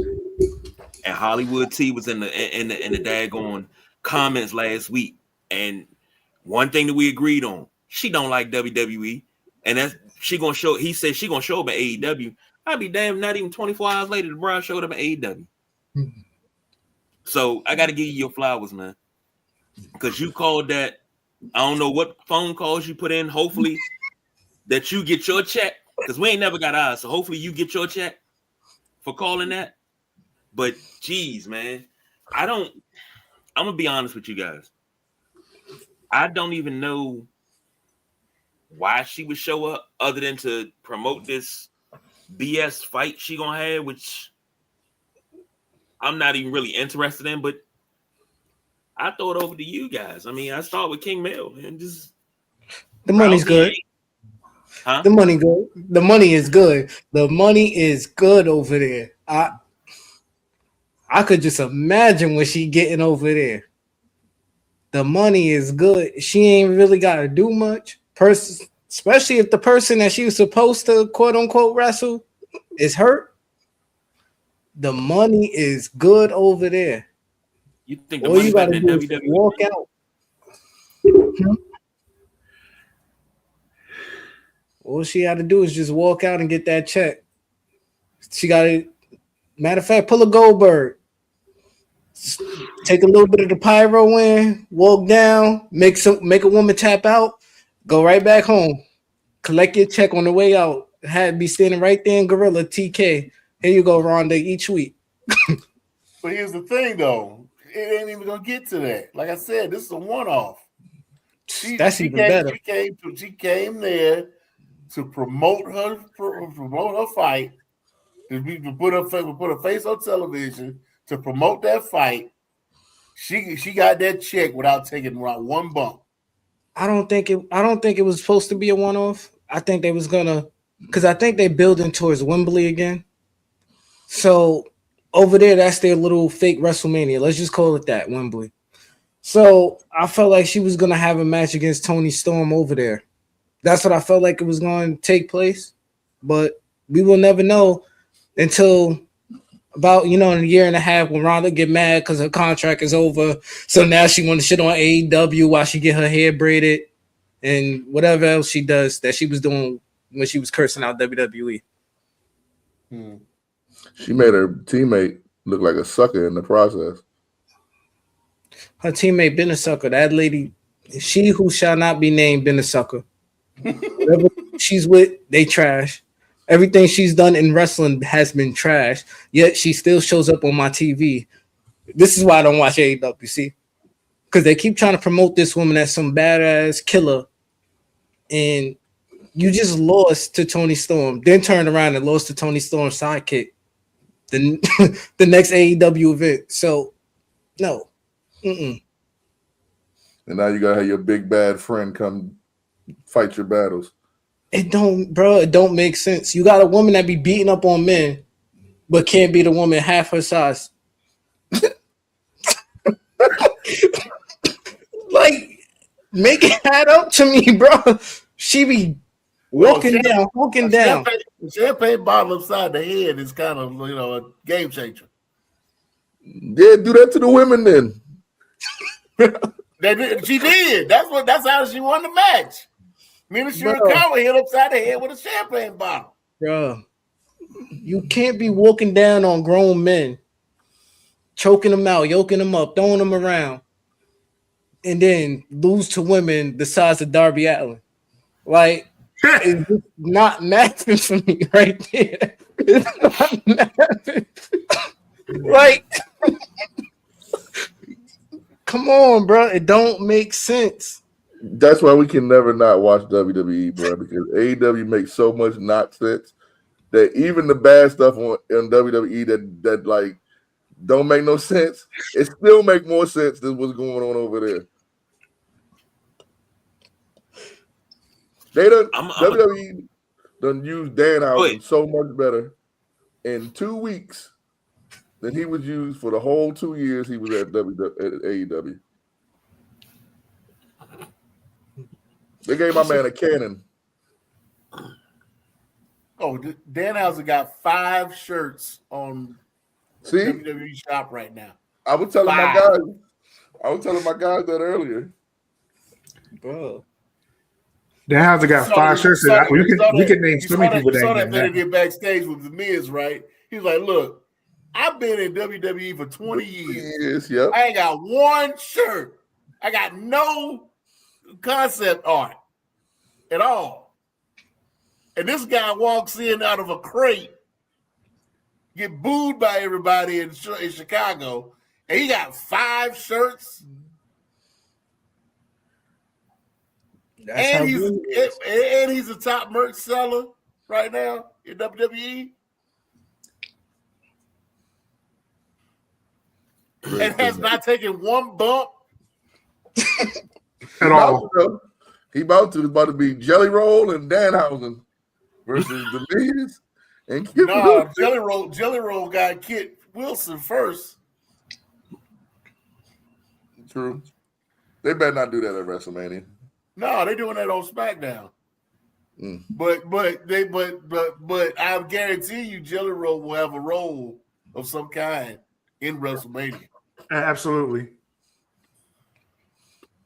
Yeah. I mean, they got this. They are actually writing for this guy. Man, bring back. This guy's got whole soliloquies and shit. Bring back Bad Bunny. Yeah, bring this back guy's Bad got Bunny. promos and shit. Talking about put his belly on somebody's mama. Hey, yo. Jerry was tripping out there, man. Wow. I honestly could do without Jelly Roll. I mean, I'm not. It took me a long time to actually tolerate Logan Paul, so I could do without Jelly Roll. So, but that's just me. I mean, we know with Jelly Roll, it's not really we're not seeing a long-term thing. Unfortunately, Logan Paul ended up with a full-fledged contract, and I give him his credit. He's athletic. He's talented. As a person though, nah. Jelly Roll. Are we going to see too much more after this? After Mania? I don't think so. I think we are. He's going to keep coming. He's going to keep coming in and out. And I'm okay with in and out. Jelly Roll. I'm gonna tell you like this. I'm putting it to you like this. Jelly Roll has taken the role that Travis Scott was supposed to have. If he didn't bust Cody upside the head, that wasn't even it though. Because Cody has obviously come out and said, "Look," and he told him, "Look, I need you to lay it in, because if you don't lay it in, it's not going to look good. So he's giving him a pass on that, because he told me hit him. He told him put lay it in. He popped the shit Now out of the fact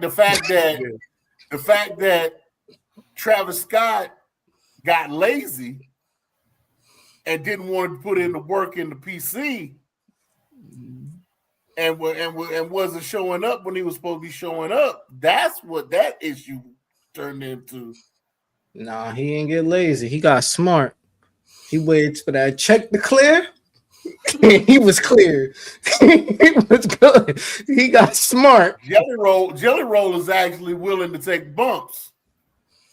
Yep. He wants to actually be involved. Same with Now, Bad him Bunny. being full time, that's not gonna happen. But he will be a part timer, and he will be coming in and out over the course of time.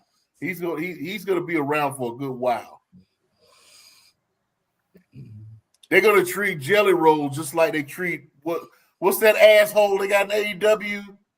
The one that's tagging with QT Marshall with the kids. Oh Lord. The Costco guy. Yeah. Big Boom, whatever the fuck his name is. Big Boom and Rumbler or something like that. Yeah, I'm like that motherfucker pisses me off to no end. I know it's not our show, but whenever we get to talking about those type of people, I think we've done enough.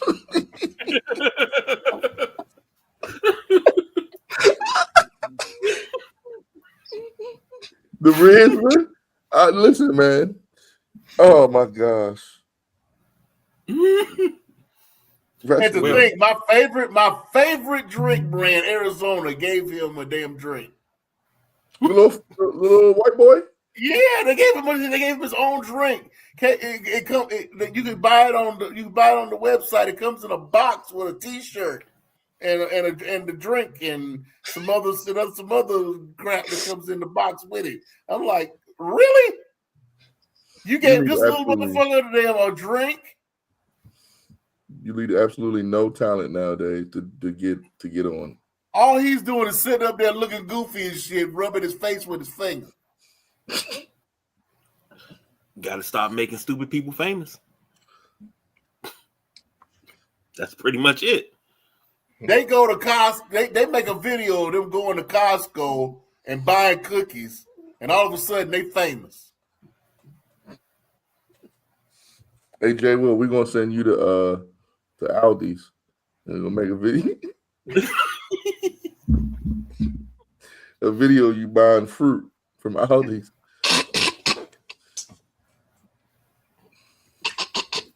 You try to get this money, man? That's where it's Me at. and Jay Will gonna go to the Aldi's and buy fruit. We're gonna eat and bite into a mango. Good. That's what I'm doing. You're gonna have to beat them off with a stick with them endorsement deals is gonna come in. Aldi's gonna want you, the mango company gonna want you, everybody gonna want you. See? Come on, Jay Will. We got this, man. Hey, y'all might get a contract with MLW. What? We was working on the Pitbull Razors for a while. Had that. Oh yeah. We was working on Pitbull Razors for a minute. we almost had them in the back pocket. Almost. Yeah. We need the blue shoes.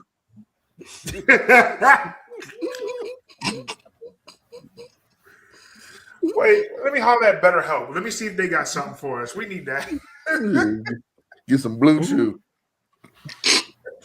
25% off using Westlemaniacs combo code. Shoot.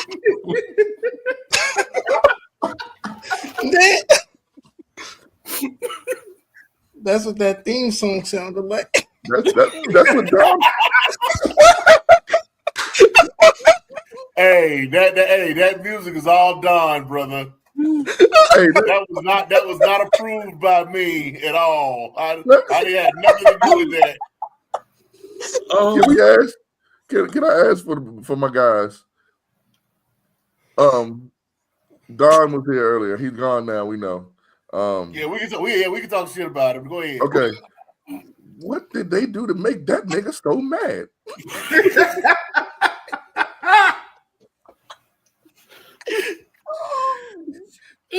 That man hate Dennis Rodman going to the Hall of Fame. Man, that's rare for him because he, when it comes to WWE, WCW, I'm not gonna say he's on board with everything. He'll say, "Hey, you can change it by doing this," but that was rare. Like him to not be on board, not even be with it. Oh man, when I watch y'all like, show, I'm gonna have to when I watch y'all show, because I'm a fan of y'all show. We might banter and talk trash, but I'm actually a fan of y'all show. When I watch y'all show, thank you for that. Thank you. No problem, bro. Appreciate No problem. Sumo. Of course we've talked about it. We agree a lot about certain things. I think we're about the same age, in the same age range, so I think that's why we relate.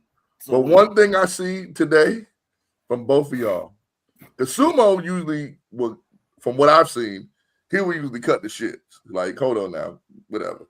KG will sit back and do whatever he's doing. Sometimes he probably might be running the show, whatever. Today, y'all was like, you know what?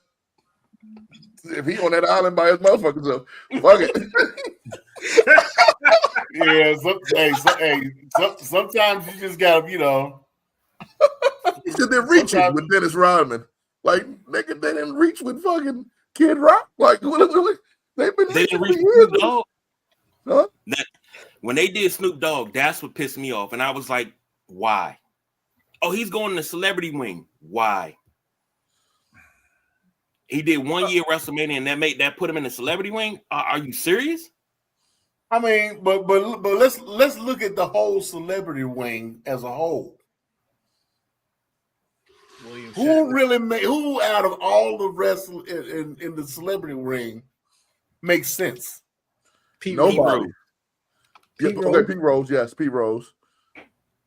Arnold Schwarzenegger. Mike Tyson. Tyson, I can see. I can see. Muhammad Ali. I'm saying, of anybody, and I don't know if y'all were paying attention to the chats, but there was a recommendation. There was somebody that said something very interesting in the chat about somebody that should have been in the Hall of Fame that's not. Yeah, I seen it. I know exactly who you're about to say. She makes sense. The only problem with her is how many people now is going to remember her besides our generation. Mm-hmm. Our generation ain't the ones, unless, okay, let me rephrase this before I say it. In our age group, we're the wrestling fans that they don't worry about anymore. KG, bring that comment up if you can.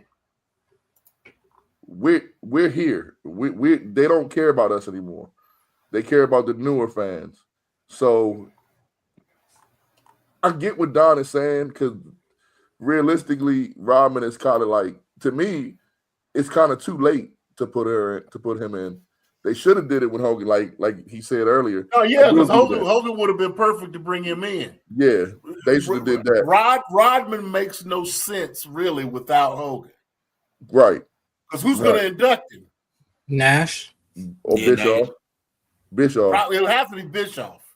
It's gonna be Bischoff. It's got to be Bischoff. Nash ain't leaving his house. He think Javon Evans gonna get him, huh? Not even just Javon Evans. He's scared of everybody now. The white people done turned on him too. Like they already didn't like him because he was a Democrat, and then now they're like, "Hold up, you can't say that about our Negro friends." So he ain't really like right now. Him and Rikishi might be the two. Nah, I can't put Kevin Nash in that. Rikishi might be the most annoying old head wrestler left. Talking about Punk. They got 5-2 at the end of their name. They need to hold all the champions, run all the shows. He just got mad at Punk. Talking about Punk Punk went too low. Bruh, where were you when Roman said what he said about Dusty? It's only entertainment. You can say whatever you want to be Samoan. I mean, we didn't had. There's some things that have happened in the, I'll say the attitude era that you can't do today. So that right there, that was mild. Like that was mild compared to the stuff that we've seen. That's a fact. Playing devil's advocate though, timing though, because that his father passed like not too long ago. His father been dead for like a year.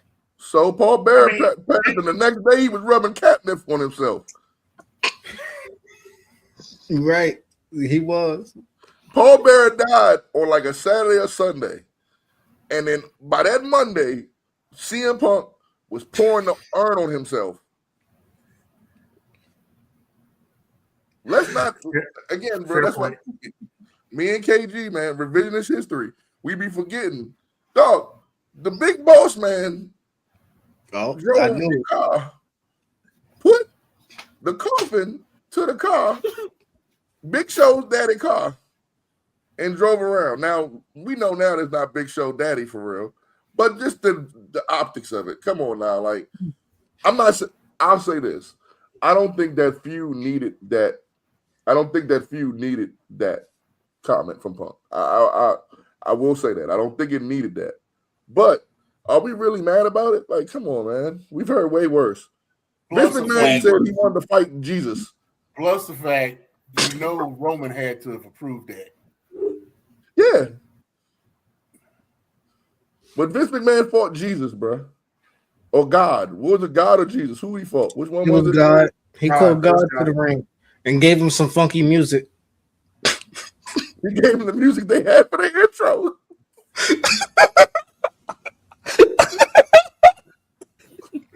I knew that song sounded familiar.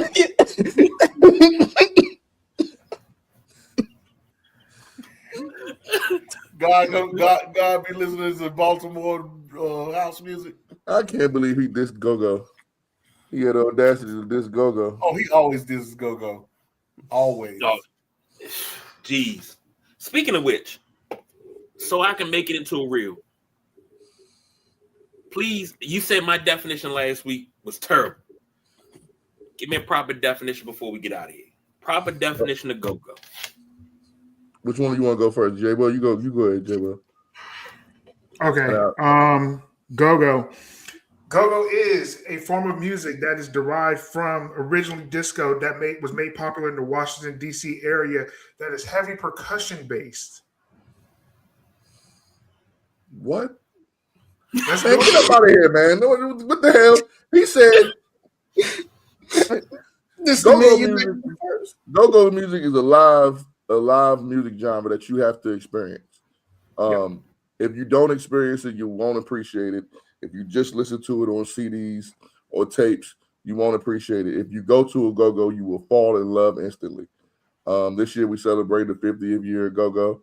I don't know if you guys have paid attention, but me and Jay Will kind of big names at go-go. So for the younger generation. So yeah, man, Don got out of here real. That's the only reason why I really wanted to come on here. I ain't want to talk no wrestling. I just wanted to get at him about the go-go. Like, don't during this year, leave us alone. Like, let us breathe this year. Now, I'm not a big club guy. Now, I knew all the go-go spots from the Black Hole, the Icebox, the Ibex, Dino, DC Tunnel. I know all of those. I know all of those spots. Never got a chance to go. My whole goal was when I turned 18, I was going to the Ibex. That was my whole goal. But Officer Gibson got killed, 2 years before? I think he got killed when I was 16. So I couldn't go. They shut down the Ibex. That was always my goal, was to go to the Ibex. And I think Backyard was at the Ibex at the time. I made it to the Ibex. They had an engagement there. Matter of fact, I got a funny story about the Ibex. Go ahead. I'll say this. My two greatest go-go experiences, well, three greatest. The first one, being 4 years old and hearing sardines for the first time. That's one. Mm-hmm. Two is, I think that was my 9th grade only homecoming I went to. 9th grade homecoming. Big Tigger was our DJ at our homecoming, and they played Rough It Off. And then the whole floor turned into one big circle, and everybody was just roughing it off. Yeah. And he did that about 2 or 3 times, but it was so fun. And I was like, is this what it's like? My 3rd greatest go-go memory is hearing Chuck Brown live at the Stone Soul Picnic down at RFK Stadium. That right there, my mom took me. She's taking the Stone Soul Picnic every year, and I miss that because I can't share that with my wife and my kids because they don't do it anymore. But that experience right there, and she just had this big smile on her face because I just kept moving closer and closer. I was like, that's Chuck Brown. She was like, yeah. I was like, Mom, that's Chuck Brown. And she was like, yeah. And him, and then after he went on, Marion Barry came on stage, and I was in awe. I was like, I don't need nothing else to happen today because if it do, my head gonna explode. Like, these are 2 people that I've looked up to my whole entire life, and they're right here. And I'm like, I'm saying about 40 feet away from them. Greatest experience, man. Greatest experience. Now, I've been in love with the music all of my life. All of it. Yeah, I showed you what I got. I showed you what I got. That, whoo, Lord. When you said you go back, you go back. Yeah, so, and Jay, if I ain't got it, Jay Will got it, so. We love go-go, man. We just love go-go. The culture. Still active to this day. I kind of haven't stopped for years now. Here I am on almost 20 years of playing. No, longer than that. Yeah. Been a fan forever. I think my first show was my dad took me. Actually, no, I'm sorry. One of my best experiences, honestly, was seeing Chuck Brown, but that was like at one of those outer effects of like the Million Man March when I was a kid. So can you imagine that kind of experience to see that? And then like my first ever like neighborhood block party when I got to see a band in your neighborhood, that's a whole different experience. That's a whole different level of fun for me. So I think I saw, was it Junk? No, it was Rare Essence when they were doing a neighborhood joint. That was one of my first ever like live experiences. Changed my life forever. Hey Don, I'm just gonna leave this. I'm gonna leave this here. Don Rodriguez, you know you was representing your Baltimore music. Ain't none of them Baltimore music bammers is getting signed to a major label. But you guess what go-go artist was? And KG mentioned it. He said Sardines. That's right. Junkyard was the 3rd act signed to Def Jam Music. LL Cool J, Beastie Boys, Junkyard Band. Mic drop. Wow, I didn't know that. Yes, wow. Sardines. Wow. Yes. If you go look it up right after you get off here, Sardines was on Def Jam Records. Wow. Yep. That in the word. Yep, that in the word. Yep. One of Russell Simmons, I think I read it in a book or a magazine article. One of his biggest regrets was he couldn't make Junkyard bigger. And that's a whole nother topic for another day. I got my opinions on that. But go-go cost so much. And, you know, he didn't have the money back then like that because he couldn't even sign his own brothers. Like, a lot of people don't know Run DMC never was on Def Jam. Right. You know what I'm saying? So, but yeah, Junkyard that's why they was in that movie. What was that movie? Was it Crush Groove?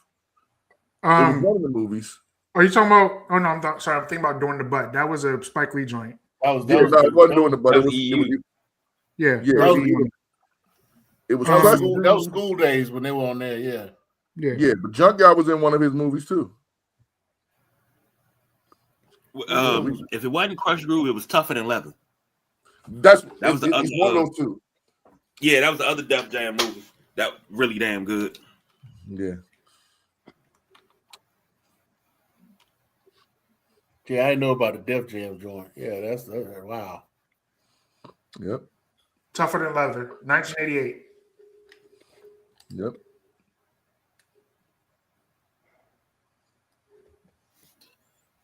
What you got, Sumo? Nah, I mean, hey, I look. I'm from North Carolina. I'm originally from North Carolina. Grew up in North Carolina. Same. My first experience with go-go, I didn't even know it was go-go. There was a small hole-in-the-wall nightclub that was about maybe 2 miles up the street from my house. That my school bus used to go through the parking lot to turn around because it was like to turn around to go back into town to the north, and we used to use that club but then we would go to that club. I was never old enough to get into it before I went to college, so we would just hang out in the parking lot, and I would hear this music, right, and I'd be like, every now and then I'd be like, what is that? And I was you know those big signs that they have on the side of the road with the arrow pointing this way is yellow and it have with the letters on it and be like, coming to the Oasis Lounge tonight, Chuck Brown and the Soul Searchers. Mm-hmm. It was that meant nothing to me, really, you know. But I would be out in the parking lot and I'd hear this music and I'd be like, damn, what the fuck, what is that? And I'd be rocking to it. Finally get into college. I meet my best friend who's a fan of the show, Raj Thompson. Shout out to him. He starts playing these same songs that I'm hearing when I'm in high school. I'm like, what's that? I know that song. And he's like, oh, that's Chuck Brown. Like, yeah, Chuck Brown. Yeah, that was the name that was on the sign. Like, yeah, that's Go-Go. So he starts playing all this Go-Go, all these tapes and what these PA tapes he got, and we wound, you know, we're in business school, so we had a lab that was early on Wednesday morning, and we would have a class on Thursday. And sometimes we wouldn't have the class on Thursday, wouldn't happen for whatever reason. So on those days, we would leave Wednesday afternoon, ride 4 hours to DC, and go check out a band somewhere. That's dope. Triples, Ibex, Chapter 3, you know, all these different places and whatnot. And he was the one that really introduced me or taught me go-go, what I know about go-go. And I've been a fan since. You know, I was a fan before I knew I was a fan. So, you know, yeah, can't nobody talk like it. You know, folks, when I was living in Atlanta, everybody thought I would play go-go music. They'd be like, what you listening to? What's all that the pots and pans? I'm like, all right, nah, don't get slapped. I got baby powder right over here, and I'm gonna backhand your ass talking shit about go-go. So yeah. Go-go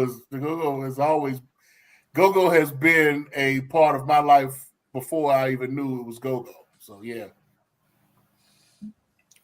We were talking and earlier. My funny story about the Ibex. So me and my boy Raj decided to go to the Ibex one night. Junk was playing there one night. And I don't know if they were there when you all were going, but they had these two towers that were on either side of the stage. Now, I was drunk that night. I've been drinking stoplights. That was the night I got introduced to stoplights. I don't know if y'all know about stoplights. I've heard. Well, I got introduced to stoplights that night, and I was drunk as hell. So we had these two big girls, and we climbed up to the top of the right-hand side of the stage on the tower. And we up there dancing. I mean, we freaking these girls, and we doing the thing, you know, all the shit. And then these two security guards have climbed up and be like, hey, get y'all fat ass down from here. Y'all about to tear this motherfucker down and shit. I was like, oh my God. Okay, so we climbing down and whatnot, and everybody clapping for us and see that we climbing down and shit. That shit was crazy as hell. Man. But I mean that motherfucker, I mean that it was tall. I mean, I'm talking about like scaffold match tall. These are like the two towers that they had at each end of a scaffold match. All we were missing was the planks of wood that was going across the top of the band. And those things, man, we got down to the bottom and they were like, yeah, man, that thing was rocking like it was about to fall over, man. I'm surprised y'all ain't dead right now. But y'all get it though. Y'all get it though. We were talking pre-show. We were talking about gaming. And most people don't know this. But if you played Grand Theft Auto Vice City and Grand Theft Auto 5, you got Go-Go in both of them. You got Trouble Funk Pump Me Up in Vice City on Wild Style. And then you got Ashley's Roach Clip, which is probably one of the most sampled songs in music history on Grand Theft Auto 5. And and I always smile. I smile at how much Go-Go creeps into video games. I mean, you had the first time I was introduced to Wale, when he was DC Wale, when he was actually using Go-Go backing for all his tracks, and he did breakdown for Madden 2009. And I was like, yeah, it's creeping in everywhere, and I love to see it. Like I'm a big soundtrack guy for video games, so when I get my hands on the soundtrack, I'm running with it. And that's a couple of the soundtracks that I actually ran with because they had Go-Go, and I'm like, that right there, I'm good. And I didn't know it until years later.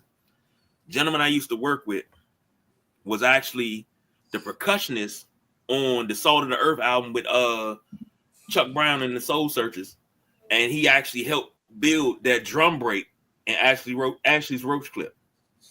And we talk music all the time and everything. Like, he was just a cool dude. We would sit there and talk music and life and stuff like that. Never knew that he played with Chuck Brown because he never said anything. Never talked about it. I found it out a couple of years ago. It was just like, wow, okay. I'm sitting across from a legend and don't even know it. So let me ask y'all this, and I've always wondered about this now that I got some folks that are heavily into Go-Go right now. What did y'all actually think about Herbie Lovebug and him trying to bring Go-Go into hip-hop like he did? You want to go first, Jay Will? I've always felt like they never really truly understood how to incorporate it. We just keep finding ourselves like Mike said, the live experience is everything. When we get that recorded side where they actually separate the bands from the vocalists and stuff, it never comes out the right way it should. And I mean, we just don't get utilized the way it should. And that's honestly how I've always seen it. I think his heart was in the right place. I just think that, like I said earlier, Go-Go, you have to go to a Go-Go. You have to experience it. Once you experience it, then afterwards you will appreciate the recordings, because you may get a recording when you was there. Hey, what's up, Mike T? Yeah, I see you in the back by the bar. That's your favorite CD now. You know what I'm saying? You never know how you may get incorporated in the Go-Go. So, I think I think his heart was in a good place. This year, the Go-Go Awards, they had Curtis Blow there. I still don't know why, but he was there. For the Capitol Center show where he legitimately just couldn't go on after, I think it was like Rare Essence or Junk. Somebody could, they killed it so bad that he could not perform. Well, he couldn't perform at this one either. Yeah. It was bad. But I appreciate the effort, the trying. Yeah. But I say we've had some rap artists who really do try. Like y'all know Gold Link, and he had another band, No Impressions, do one of his songs, and it was cool. But if you actually go back and listen to it for a go-go listener, the person who did the mixing of it, like with the levels and the timings and stuff, there was things that were wrong, done completely wrong, and it's like that's how you miss. If you've never been in a go-go to see how it actually sounds in live way, you'll never understand how it should be layered and placed and stacked. And it's an art form to it. It really is. Yeah. I've heard stories. Especially as a keyboardist for me, I say this to some of the people that I work with. I've seen church musicians come in and play go-go, and they kind of understand it, but they never get timing right. Like they can do some cool, fun stuff, but if your timing ain't right for that right moment where the beat is going to be thrown off, you'll throw the crowd off, they'll be lost. Right. Yeah, transition is everything. Yeah. Stories. Go ahead. No, I was saying transition is everything when it comes to music. I mean, I played saxophone for a while back when I was in high school. Nothing serious, but transition when it comes to transition, you got to really be tight with that when it comes to what you're trying to do with music and everything. Yeah. That's the major benefit of go-go because of the simple fact that there's a art to that transitioning back and forth. Like what you see in a concert when like you see let's say Chris Brown as an example, when they kind of blend in songs from one to another to transition from one to another, that has to make sense. There's an art form to that. Like It has to make sense sound wise. And then for your drummer to be at the right pace where he needs to be for that next song, that takes time and effort to really learn and master that. And that's only that live experience. Mike as a director, he's the lead talker. He knows that. He knows like, yo, I can't do that song next because that song is going to throw off the whole thing. But then you got to know to watch that crowd, I can't go to that song next because then we might lose them here, or no, once we go here, we got to stay there. I'm gonna kill my drummer if I don't do this the right way.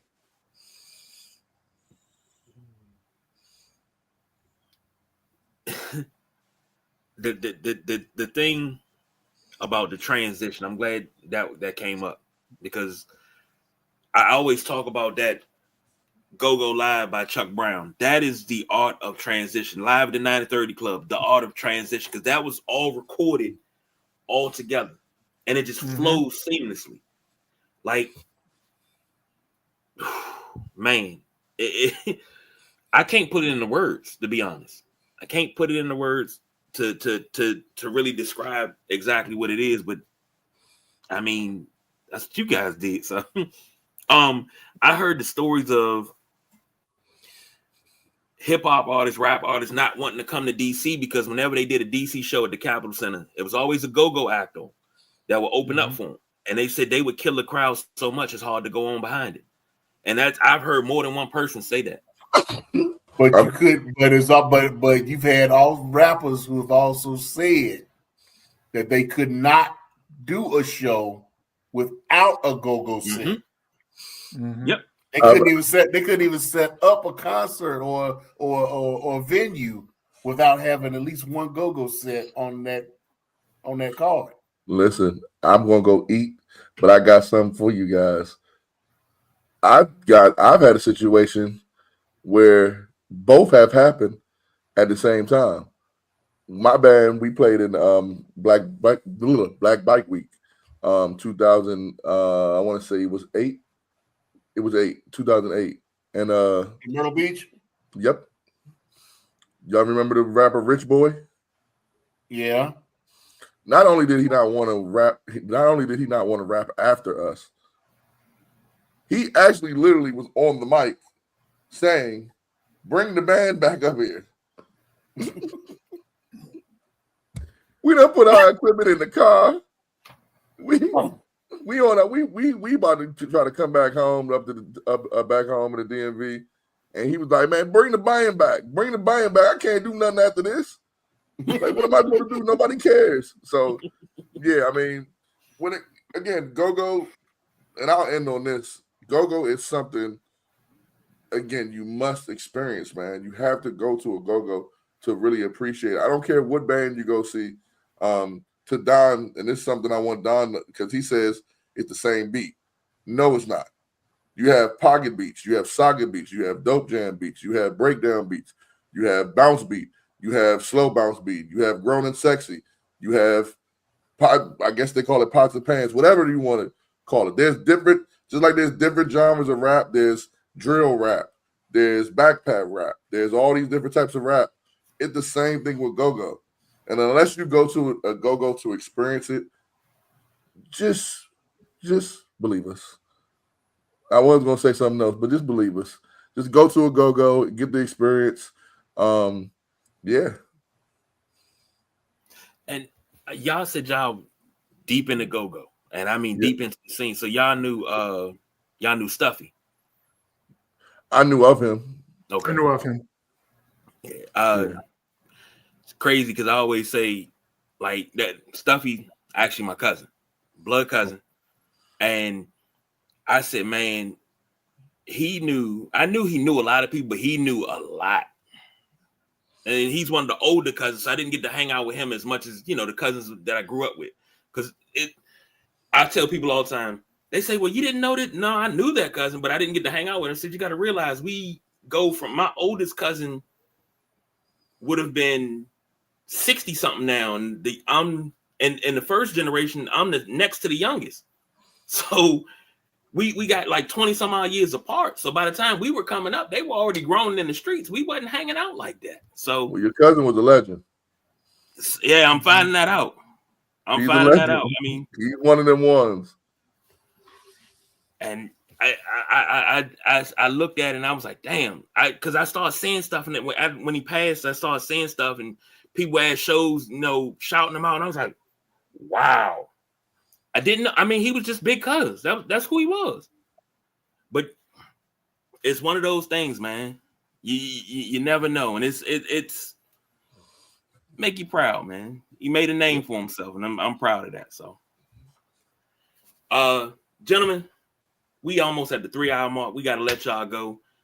Hollywood T, J Will, King Mel had to jump. Thank y'all for joining us. When your next show gonna be available? Monday. We already recorded right before this. So okay. But we'll link. We go get y'all on our show. Yes, because I definitely got to get in there, because I did I'm gonna get some stuff straight, and we're gonna do that on your show, and we're gonna sit down, and I don't know if we're going 3 hours, but we're gonna sit down and we're gonna chop it up. Because the good thing with our show is we record, so I can just stop it at any time. Okay. These type of conversations are the things that we love having. This type of dialogue, and then we get everything out. So, gentlemen, thank you. Sumo. Yes, sir. I guess we got to do it the proper way. I guess I got a feeling for Don tonight. So diversify your bonds. Konnichiwa, bitches.